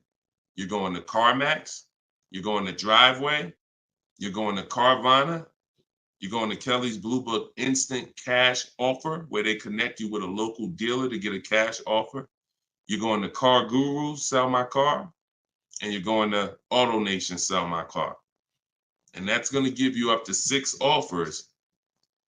And if you have a lease, you need to ask your bank, do you have a third-party restriction? And if they say you have a third-party restriction, then if you have equity, you're going to be selling to a local dealer, not to one of the local online buyers. If you don't have a third-party restriction, we sell to the highest online buyer. If you do, we sell to the highest bidder among used car dealers. So it's just simple. There's different processes. I don't teach one size fits all car buying. So some of you who have a lease with a third-party restriction, you're going to use one strategy. Those of you who don't have a third-party restriction, you're going to use a different strategy. Those of you who don't have any money you owe on your car is paid off. You don't need to call your bank. You just need to go on those websites and get the offers. So, and when you're on there, if you have a lease, there's going to be a part where it says, is your car owned, financed, or leased? You want to put owned. It's very important. Don't put lease because it triggers something in their websites. So that's step 2. I go over this thoroughly in my book. This is called the equity assessment. You can't, listen, you need to get bids. Bids. That is my favorite word, that multiple offers. The reason why you are not saving the money that you could be saving is because you're not getting bids. The reason why you don't have the confidence when you leave a dealership that you got the best price is because you're not getting bids. It's very simple. Start getting bids and you're going to save more money and make more money selling your cars. And you'll see why we don't trade in cars. That's the equity assessment. Okay. Step 2 in my book. Go ahead, Dolan. Shoot the next one up. All right. Yep. Wanda said my last lease had 5,000 in equity on TikTok. Amen.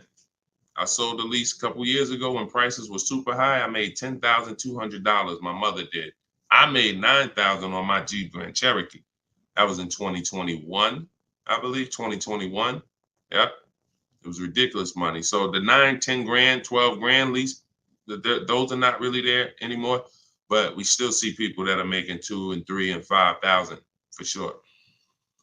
Rudy on Facebook, how are you? Good afternoon, Deshone. I'm new to the live stream. Welcome. Who's new to the stream? If this is your first time here, type 1. Type the number 1 if this is your first time here. I'm looking for a 2020 SUV, Mercedes GLB 250, 4MATIC, less than 20,000 miles. Drives over 120. I see you, Yvette. Drives over 120 miles daily. We have been looking in different car websites. Still haven't found one that matches our max of 30K. Any suggestions? We live in New Hampshire. We've been looking in Massachusetts as well. Should we be expanding our searching area? Thank you for your help and keep up the great work. Absolutely. Yes, you should be expanding your search area.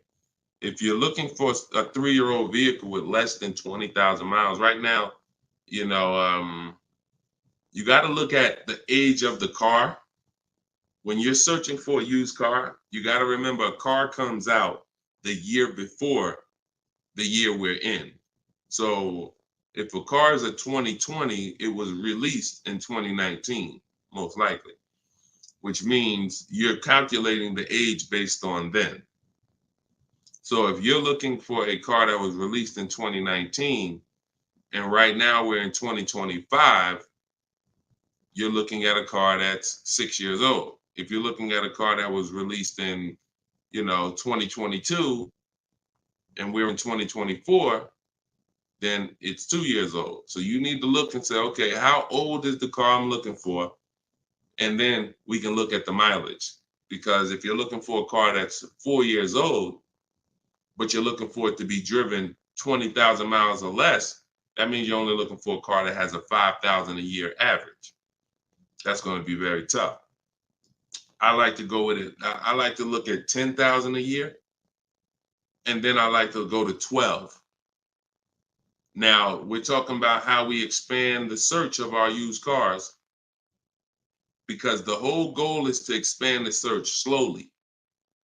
So if you were looking at the 2020, 20,000 miles, now go up to 30,000 miles. I would go up to 40,000 miles, because 40,000 miles still means it's driven lower than average. Just to show, so average miles is 10 to 12,000 miles a year.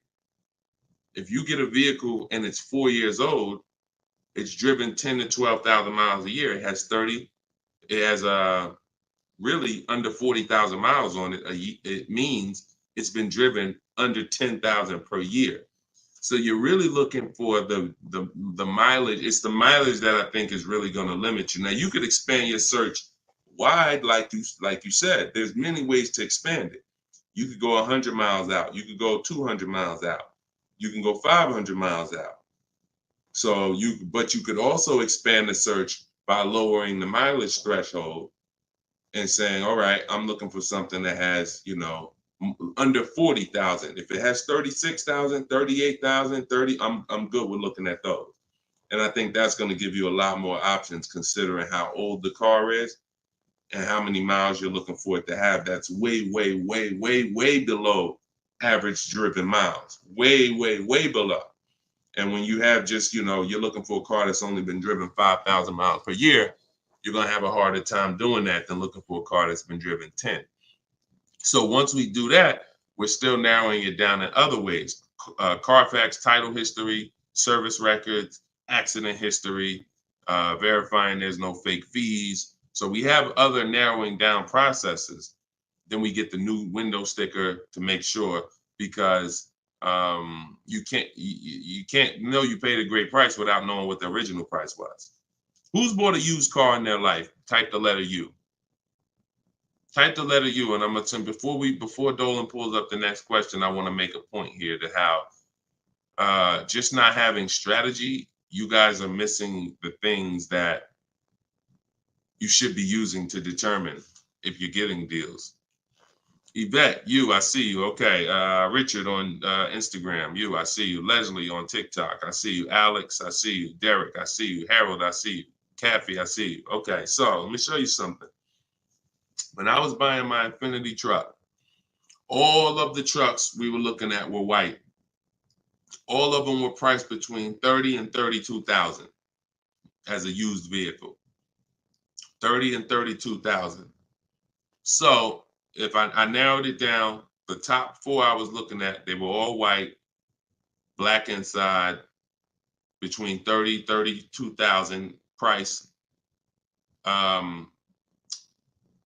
Similar miles, one may have 26,000 miles, but the highest one has 36 similar miles. So I'm narrowed this down.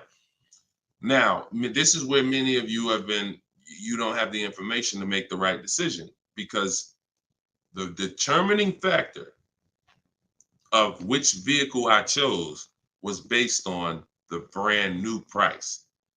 I'm gonna tell you exactly how this went. Once I got the brand new price, I got the brand new window sticker on all of these cars, I was able to see that one of the cars brand new was 46,000. One of the cars brand new was 48,000. One of the cars brand new was 52,000.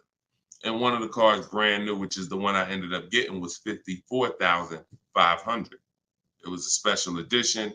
It has all of these features on it, has all these packages. It has different rims. It has all these different things. Now, if I would have picked the other ones, because the asking price was lower, I would have made a horrible decision. Paying 31,000 for a car that was originally 46,000 is nowhere near as good of a deal as paying 31,800, which is what I paid for a car that was originally 54,000. This is what I call in my book the true value percentage. The true value percentage discount is what the vehicle is being sold for relative to what it was when it was new.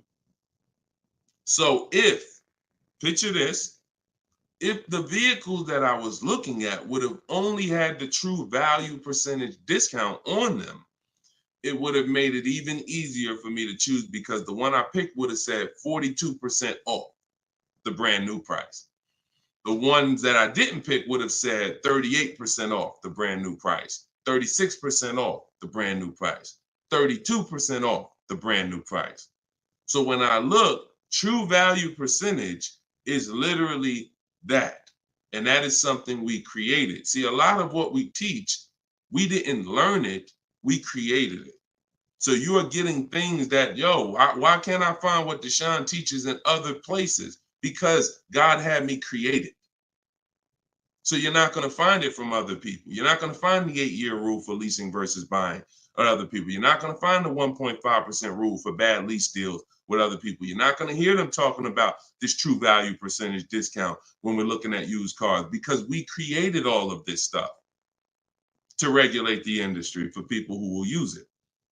So if you guys want everything I teach in one spot, you can go to my TikTok bio. As long as you get there before the 30-minute timer goes down, you can get your copy of Cars from Home, my digital book, for 75% off.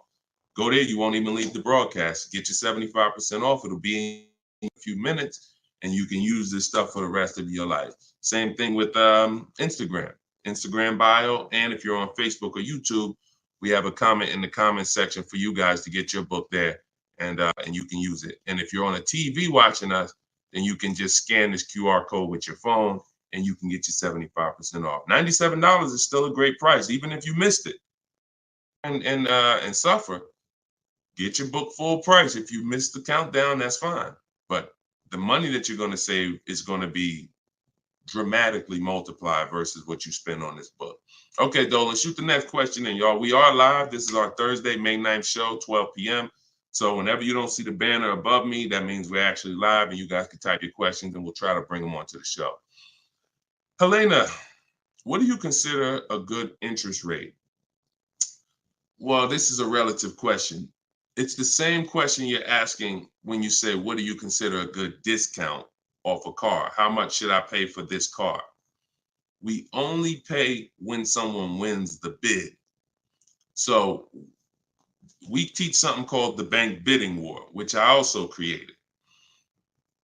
You have been taught that, don't let these dealers run your credit, or always get, who's been taught any of this stuff? Always get your own pre-approval You know, never use the dealer's banks. Never, you know, all of this stuff. Any way. We teach a process that the credit bureaus allow. The credit bureaus allow us to have an unlimited number of banks and credit unions run our credit with a hard pull, as long as it's within a certain period of time. As long as it's within a certain period of time, when that time expires, they are going to have that weigh on our credit as one hard inquiry in terms of how it affects our score. See, normally when you have a bank run your credit with a hard and then another one, and then another one, each hard inquiry affects your credit. But when you do it the way it was meant to be done, and using the bank bidding war, if one hard inquiry would have dropped your credit 10 points, 20 of these hard inquiries is going to drop your credit the same 10 points. So the way it's done is there's 3 rounds to it. There's 3 rounds. This is for people that are financing. Again, those of you who are paying cash, this doesn't matter. Those of you who are leasing a vehicle, this doesn't matter. That's why having access to car buying advice that's not one size fits all is what you need. Because typically, if you only pay cash for cars and get used cars, that's what you're going to teach people. So everything has a different place. So those of you who are financing a new car or a used car, you're going to use the bank bidding war so that you don't have to ask this question. This is the answer to Helena's question. How do you know? What do you consider a good interest rate? It's who wins the bid. So there's 3 rounds to it. The first thing we're going to do is see, are there any special interest rates on the car we're shopping for? So if we're shopping for a Kia Optima, a Kia K5, and all right, let's see, are there any special interest rates on it? Are they doing anything like 1.9% financing? Are they doing 0% financing? Are they doing 2.9% financing? Anything special? We also need to know how much the term. What's the term? Some people only do 0% for 3 years. That means you got to be able to pay the car off in 3 years or you can't take the deal. If it's 0% for 60 months, that's different. You got a 0% 5-year loan. You got 0% 6-year loan. So we need to see, is there anything special on the car? We do that for new and certified pre-owned, if we're looking for a certified pre-owned. Now, if we find something, sometimes that could prevent us from even needing to do any other interest rate shopping. If they're doing 1.99 for 60 months, you're not going to find better than that. No bank is going to do better than that. So that's why it eliminates the rest of the rounds in the bank bidding war. Eliminate it. But let's just say that there are no special interest rates.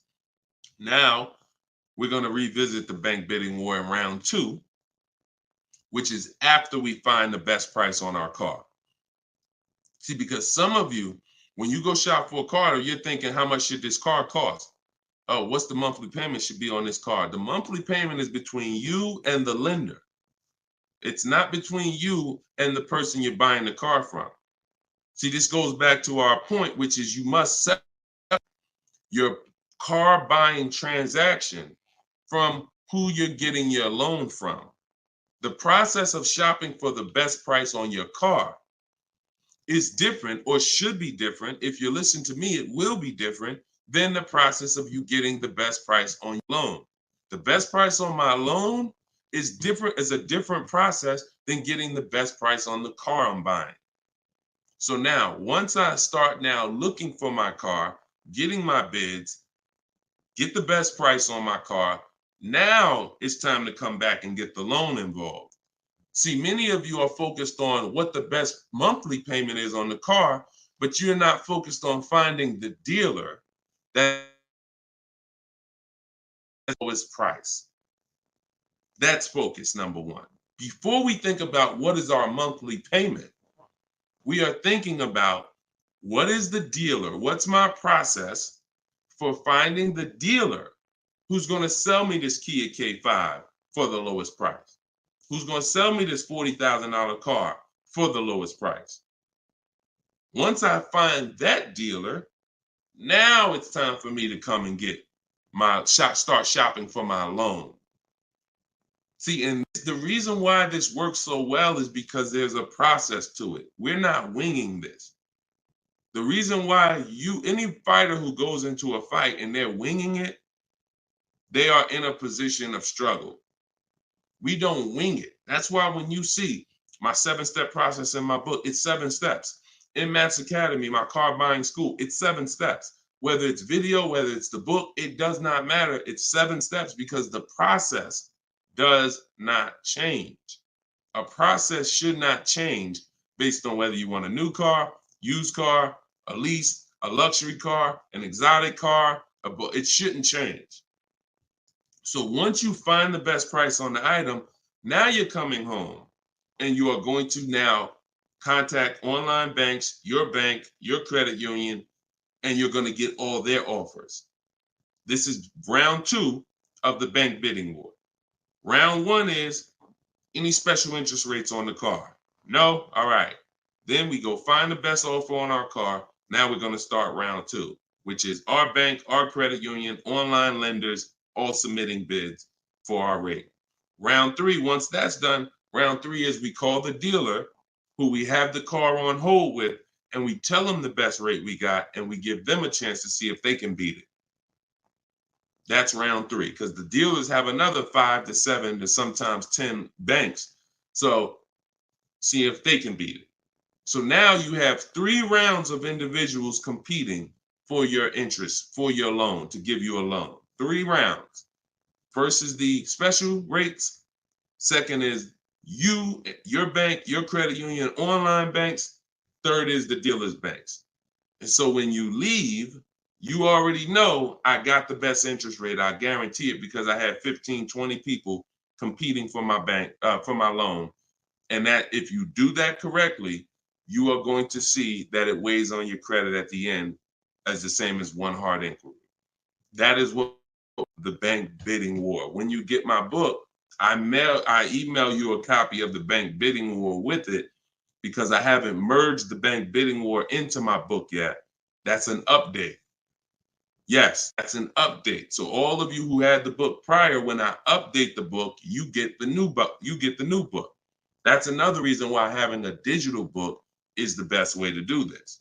Because when things change in this game, when websites change, people go out of business, I update the book so that things can stay fresh. That's a beautiful thing about having a digital book. So the banner is on the screen. You guys can go to deshonesbook.com on Facebook or YouTube. You can scan the QR code with your phone because everyone can get your copy for 75% off. You won't pay the normal $97 as long as you get to either my TikTok bio or my Instagram bio before the 30 minutes is up. Okay, that's a great question, though. And what we're doing is we're going a little deeper. I've had tons of shows. We've done tons of streams where I was doing these rapid fire answers. This is episode 17. So what you're going, or 18. So what you're going to see is we're going a little deeper on certain topics as we're led to. So go ahead, Dolan. Next question. 5 though. No, I'm not streaming on Twitch, Matt. Only on Facebook, YouTube, Instagram, and TikTok. This is Lauren over on YouTube. Used your system just last week to lease a new car and got a 2024 Tiguan, great, at 1.1% after getting 6 bids. Now you talking, Lauren. It was the most enjoyable car buying process I've ever had. Thank you. Do we see what let me screenshot this here. This is what we're talking about, Lauren. This is what I am talking about. See, Lauren didn't know me. See, here's how different information changes things. Lauren was just like y'all about a month ago. She didn't have my book because we didn't even release the book. She was just like y'all. She might have didn't even know me. But what? She's an action taker. She got on the stream. She said, look, I like what this guy's talking about. This book is $24. What's the worst I could lose? There got to be something in that book where I could at least make my $25 back. Or even if I paid $97, got to be some tip, one tip in here got to be able to make me at least $100 back. She later finds out she's going to get thousands of dollars in discounts, get a 1.1% lease. Well, what that means is if the car is $40,000, her payment is like $420 on a $40,000 car that people are paying $800 a month for, $700 a month. Her lease is 1.1% of the MSRP. So because she's an action taker, she went forward, she got the book, she used the scripts, she said, I'm done with the old process. I'm willing to unlearn my old way of shopping, and I'm going to relearn this new way to shop. That's why, you understand? That's why it's all about unlearning and relearning. You understand? And she's able to reap the rewards of not just saving the money, but receiving empowerment. Because this is the only way to car shop empowered. You could go negotiate. Not only are you not going to get the money off that we're getting, because if you're negotiating with an 80% dealer, there's no way for you to get these prices. So if you're in a dealer, yeah, they'll take off money for you, but their price was so high to begin with that when they take off the money, you're still higher.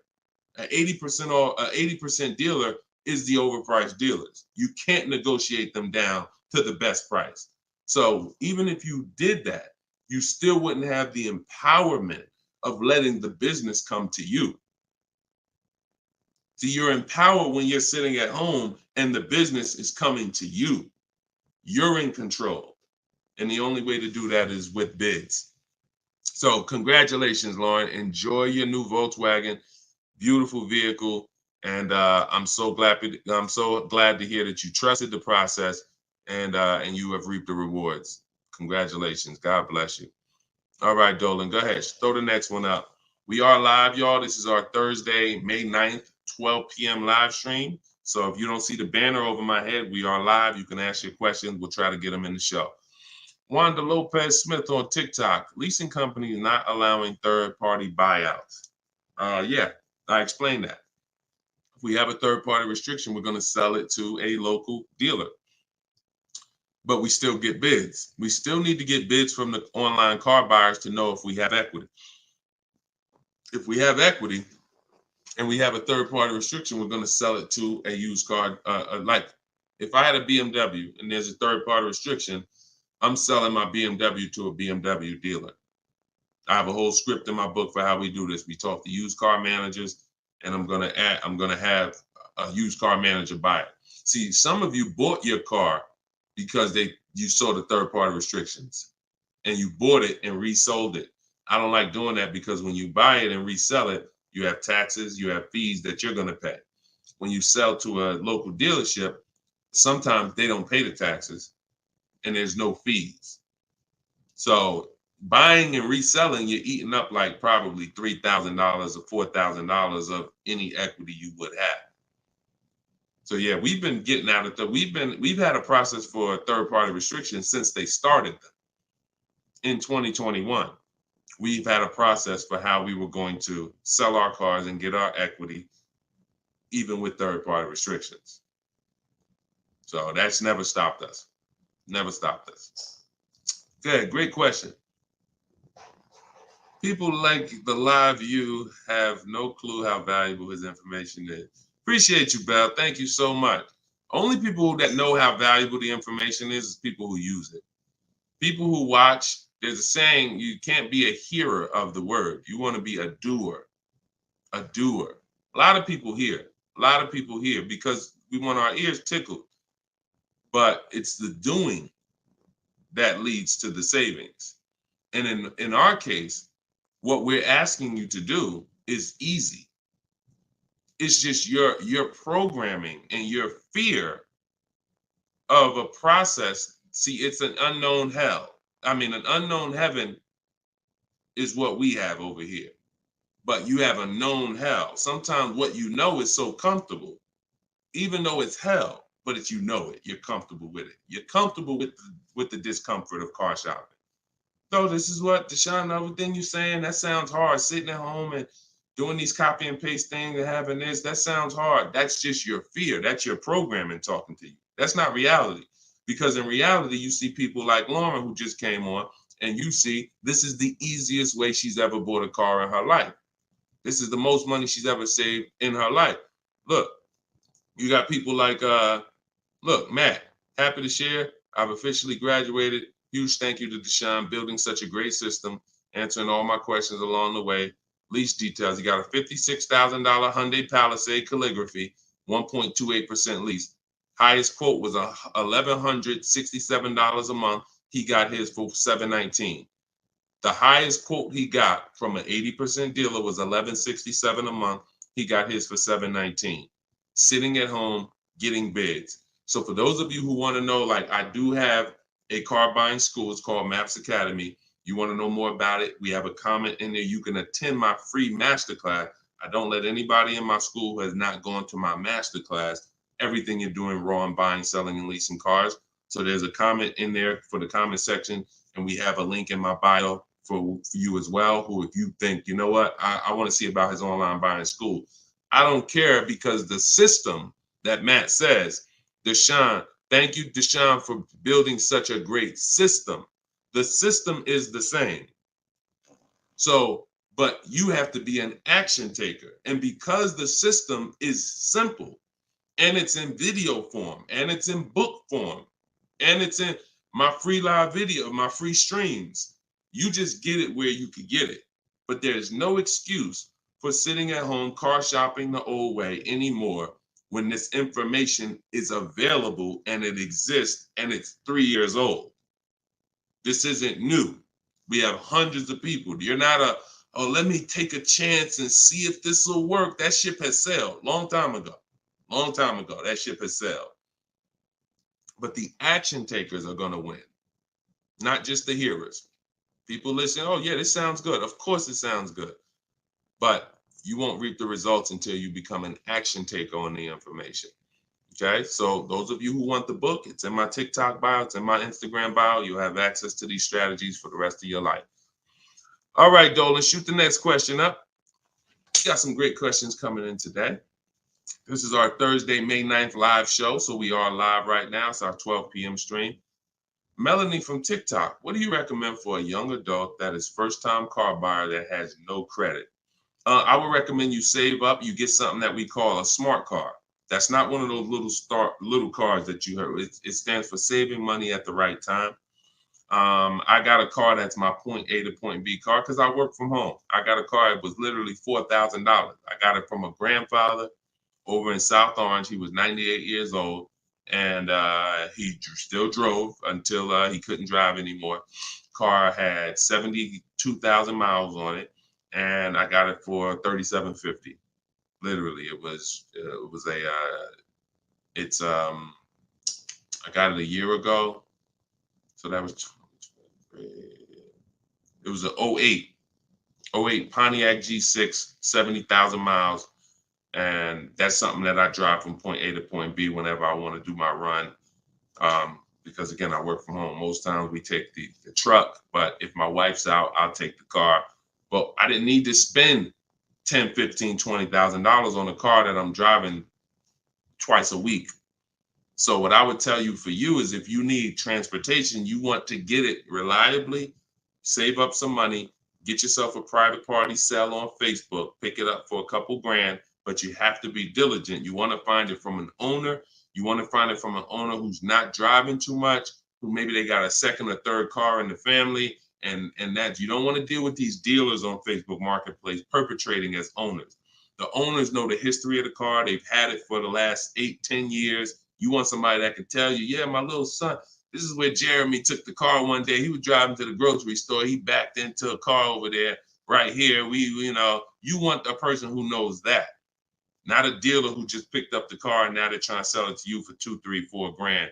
So that's what I would be doing. I would be getting me a very reliable, inexpensive car that I can actually get to work with, make more money. And then once I make money, I will be choosing whether I'm buying or leasing based on if I'm going to keep the car for 8 more years. Whenever you get into spending real money on cars, over 12, 15 grand, this is when you start wanting to ask yourself, am I going to keep this car 8 years or not? Because once you get these cars and build up your credit, Melanie, another thing you should be doing is getting a credit card, not using it, pay it off every month, spend $20 on it, pay it off so you can get your credit up to a 700 score. You could be at a 700 score lightning fast before the next 12 months. So now what you want is you want a car to drive, get you to where you're going, but then you want to be building your credit now. So now when you're like, okay, I got a job, I'm making money, I want to get me a different car. Am I going to buy it or lease it? And if you're not keeping it 8 years, you want to go for the lease so that you could drive a brand new car for pennies on the dollar, as long as you keep following what we're teaching and getting great lease deals. But if you're keeping the car for 8 or more years, then you would go and you would buy a car, not lease it. But in order to do that, you want to set yourself up and get yourself up to a 700 credit score. So you should follow somebody like Shonda Martin. She's on all the platforms. Shonda Martin, this young lady is a guru when it comes to credit. She does a lot of live streams, a lot of Q&As, just like me. But yeah, you got a great path. But don't go out there and do what a lot of people do and finance a car, no credit, your first car, you're gonna go buy it. Now you're getting a $20,000 car, you're gonna probably pay, $500 a month for it. And now that car is gonna be a long-term thing because it's just too expensive. And you just don't follow the traditional route is what I would tell you. All right, I'm glad. It's my daughter. She has a full-time job and now searching for a car. Okay, perfect, Melanie. I think that's a great plan. Because the thing about that car that you're going to get for Facebook Marketplace is whenever she decides that she's ready to finance or lease a car, she can sell that car and get all her money back. If she finds a great car on Facebook Marketplace for $4,000, $5,000, you guys can sell that car and get the whole $4,000 or $5,000 back. You'll get 80-90% of it back. And I like to get whenever it's going to be a short-term thing, I don't want a car where it's going to be a burden to me later. We want to get a car that does the job now. I know with this Pontiac, whenever I choose to sell it, because I'm actually going to get a car. I've been waiting to get a vehicle that I want for a number of years. And when I do go get that, I'll sell this one, but I'll get everything back that I spent on that car. I'll get it back. So it's just strategic. It's a great way to move when you know these cars are not costing you money. You're breaking even on them, and it's just great. So that's what I would say, Melanie. That's what I would do for my own daughter. Okay, go ahead, Dolan. Shoot the next one up. We are live, y'all. We're going to try to get through as many as we can in the show. Type your questions. This is our Thursday, May 9th show, our 12 p.m. broadcast. So, Sir Francis on YouTube.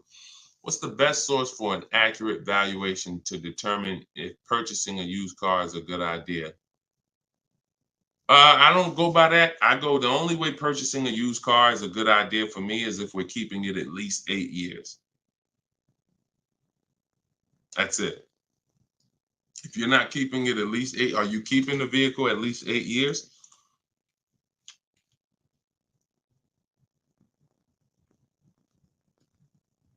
Let's see if we give him some time to answer. Are you keeping the vehicle for at least 8 years, Sir Francis? See, if we're not keeping the vehicle at least 8 years, there's no point in buying it, because the money that you would spend to lease, you can't put a price tag. You can't compare it. The reason I have to show y'all these lease deals is to see you cannot compare great lease deals to purchase deals. You can't. Look at this. Look at Jared. Jared followed the leasing like a boss system. The leasing process went quick and exactly like you said it would. Sent the emails. We had multiple offers to work with. Trusted the process. Used the scripts. Got the lowest offer from $565 a month down to $520 with a counter offer. Look. That's probably a $40,000 vehicle. I don't have it up in front of me because I cut the rest of his post off. But look, 1.28, $56,000 vehicle. Even if you were buying a used version of this. So let's just I want to show you this. Let's just say instead of leasing like Matt did here, he got a $56,000 vehicle for $719 a month. We already know with $1,000 every, with $100 a month on every $5,000, this $56,000 vehicle is about $1,100 a month. Every 5,000 bucks is a hundred bucks a month on a 5-year finance. So $56,000 vehicle, we're looking at literally $1,100 a month, $1,100 a month payment. Let's just say though he bought this car used. He didn't understand leasing. He found a used one. So instead of 56, let's say he gets one for, you know, let's call it instead of 56, he gets 26 grand off. Let's say he gets it for, hold on, let me do percentages. I don't know why I can't do math right now in my head. Let's say he gets it for 38. Let's use something that's really conservative and good. He gets it for 38. So a $56,000 Hyundai Palisade, he finds an incredible deal on a pre-owned one. He gets it for 38. Once his taxes go in, he's at 40. What's his monthly payment, y'all? If every $5,000 is $100 a month, what's his monthly payment for 40? See, it's all about no money down. If you notice, every time we're comparing numbers, we're not putting any money into the deals. See, when you're not putting any money into the deals, you can easily compare the deals. That's why all we do is shop with no money down, because it's easy to compare the deals. In my book is No Money Down Mastery. You're going to find every strategy I teach you doesn't involve money. It doesn't involve money, because when you want to put money down, that's different. But money down should be after you have assessed the deal already. So, those of you who want your copy of Cars from Home, 7 Steps to Saving Time, Money, and Avoiding Dealers, go to my TikTok bio now, get your copy for 75% off. Go to my Instagram bio, get your copy. But look at this. I'm asking y'all, what's his payment? Let's see if we got anybody that chimed in. If he didn't get this brand new one, if he didn't get this brand new Hyundai truck, he got a used one. So instead of 56,000, he got his for 38. Great price. He found one for 38,000, low miles. Now taxes are in, and he's financing 40,000. What's his monthly payment?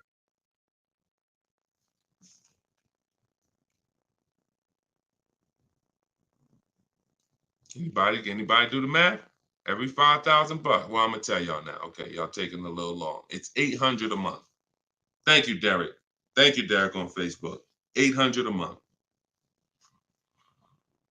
So let's look at that. Matt drove off $719 a month, no money out of pocket. Brand new 2024, never been driven, new car smell, fresh out the plastic, $719 a month. Same person who bought that car because they didn't understand leasing, they're paying $1,100 a month. Now there happens to be another one just like it, but it's a 4-year-old one, and it's $38,000, and someone else gets that, and they're paying $800 a month.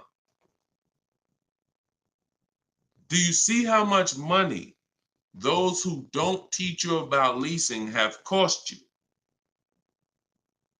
Do you see how much money listening to those who don't understand leasing has cost you? Big money. So I'm either driving a used car and I'm paying more than the guy who got the brand new one. Or I'm driving a brand new one just like him and I'm paying $400, $500, $600 more than what he's paying because I bought the car. Now, when do the people who buy win? When do they win? 8 years down the road. 8 years down the road. See, because when you buy your car and you pay it off, see, the person who leases is not worried about depreciation. That's the car going down in value like this. The person who leases is not worried about depreciation. They've already beat it because their lease payment is so low. Their lease payment is so low, they're paying less than what the car's normal depreciation would be. So they beat it with a great lease deal. Now, the people who own the car they're not going to beat it because they own it. So any depreciation is coming against their actual car. If they could have sold the car today for 30, next year it's only worth 25, they lost $5,000. If you were going to sell your car today for 20 and then a tree branch falls on it, is it worth 20 tomorrow? Even when you fix it, run it through your insurance.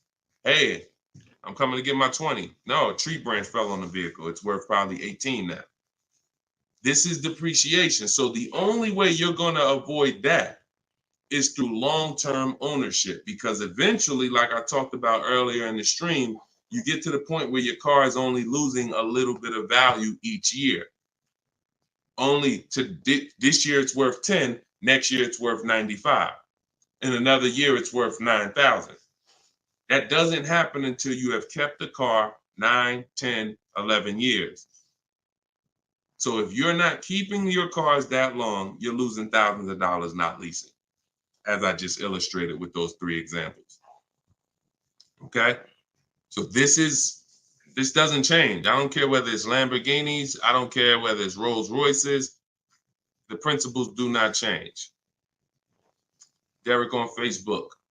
If a manufacturer is offering a very low IR through their direct financing for well-qualified buyers, is there something I should look for on my credit report to know whether I should apply and let them run my credit versus using the pre-qualified offer I have from my credit union?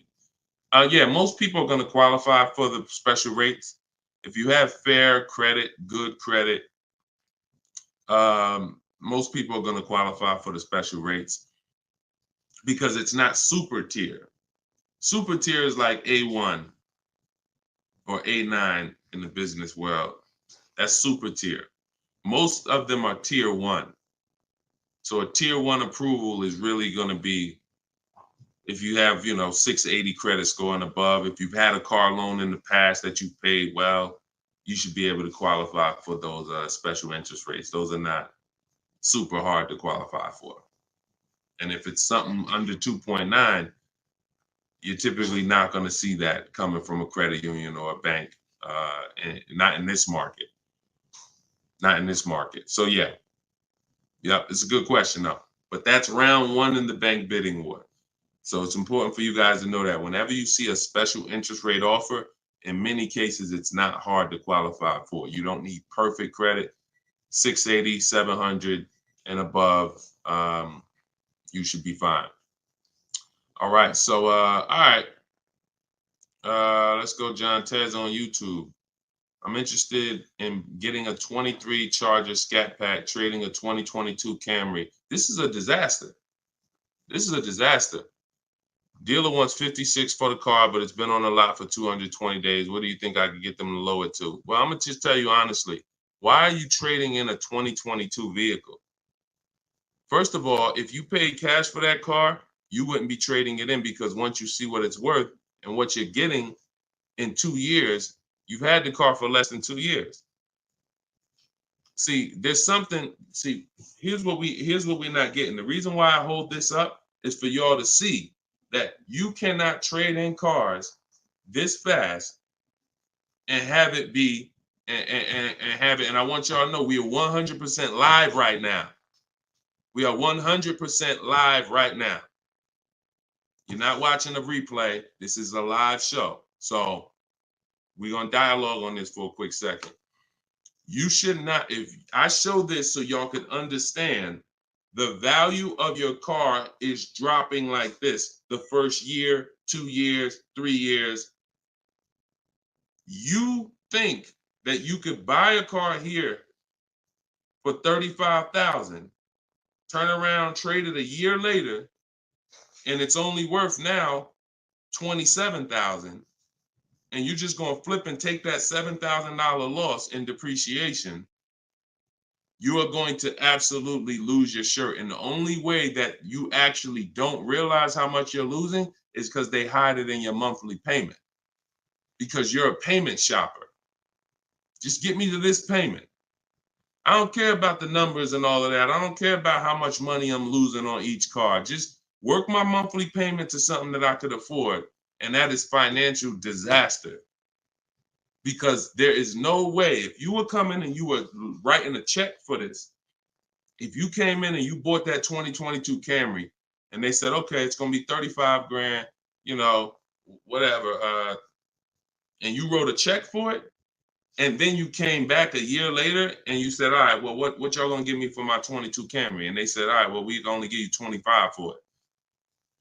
And you said, wait, I just paid 35 for it last year. You ain't giving me no 25 for it. You would never take that. But payment buyers take those deals all the time, because what they do is they give you the same 25, but when they finance it and stretch the loan out, they're like, see, and your new monthly payment is only $50 more than your old car. And you like, man, this sounds like a good deal. It's a horrible deal. It's not even a deal. It's a horrible offer, but you're not trained to see it. So whenever I see somebody who's switching from cars that are less than 2 years old to a brand new car, you're not talking about leasing it. So you're still in the mindset of, oh, I could buy cars, switch them, buy cars, switch them, buy cars, switch them. You absolutely are losing thousands of dollars on every single car you buy. So if I wanted to do what you were doing, replace my 2022 Camry with a Charger Scat Pack, and first you're buying another pre-owned one too.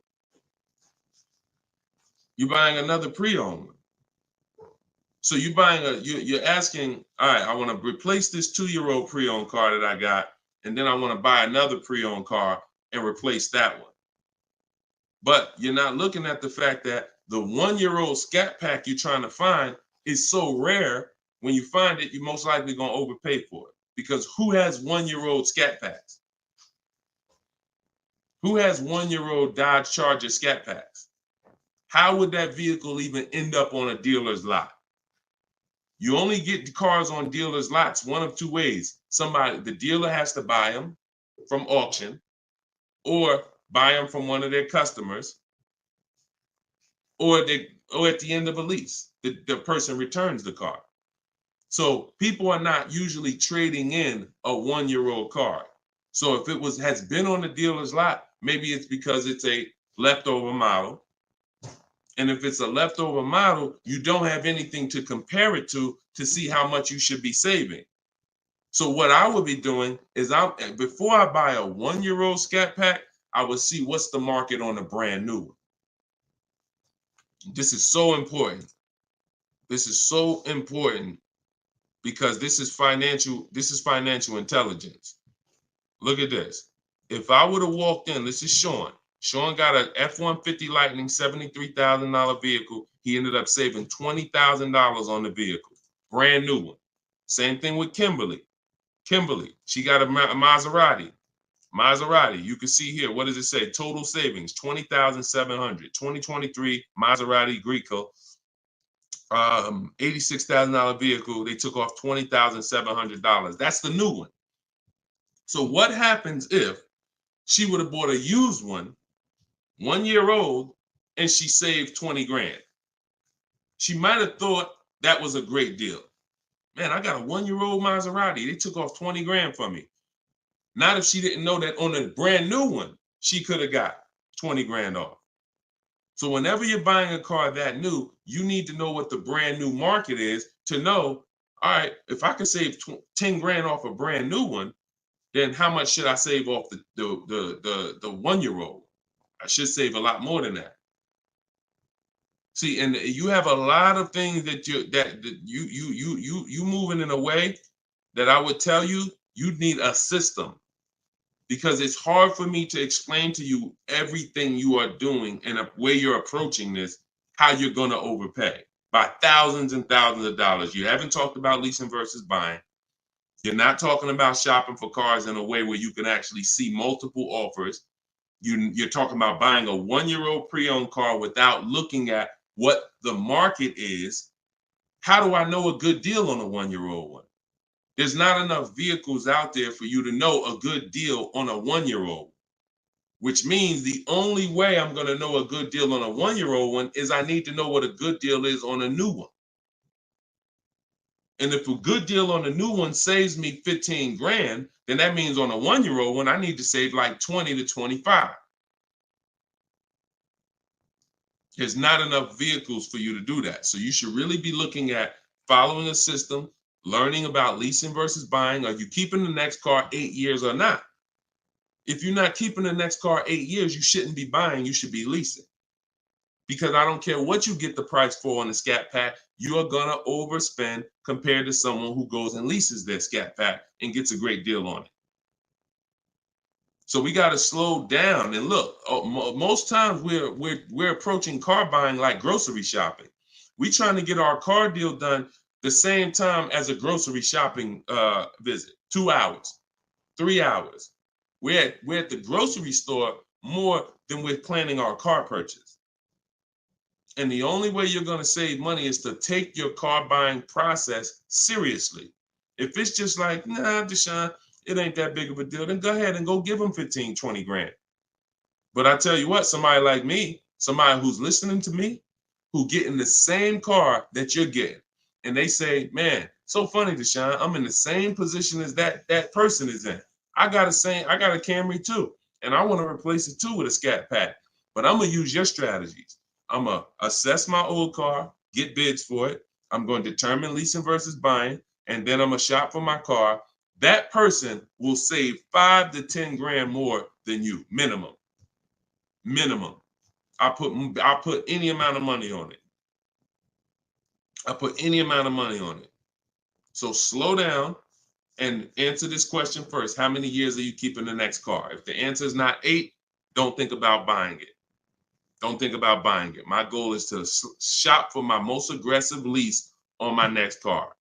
If I'm buying it and I'm keeping it over 8 years, then I'm buying it. I'm not buying a car that I'm not keeping more than 8 years. Not no Scat Pack, not no Dodge Challenger, not no Toyota Camry, nothing. If I'm not keeping it 8 years, I'm not buying the car. Lease deals are too great. It's pennies on the dollar when I learn to get them. So everything I'm teaching y'all is out of my new book, Cars from Home. It's a digital book. It's called 7 Steps to Saving Time, Money, and Avoiding Dealerships. You can get your copy for 75% off in my TikTok bio. The price of the book is $97. That is the price. But you can get it for $24 if you get to my TikTok bio before the 30-minute timer expires. If you get to my Instagram bio before the 30-minute timer expires. We have a link in the comment section on YouTube and Facebook. You can go to deshonsbook.com, or you can scan this QR code with your phone and you can get your copy for 75% off. So use it. Make sure you send me your success stories. Continue to send me your success stories so we can bring them onto the show. That is a step-by-step system. There's nothing left to chance. You cannot leave anything to chance when it comes to car buying. Everything that we teach is for a reason. So let's continue to move. You know we will be back soon for another stream. And catch us later. We're usually live 7 and 12 p.m.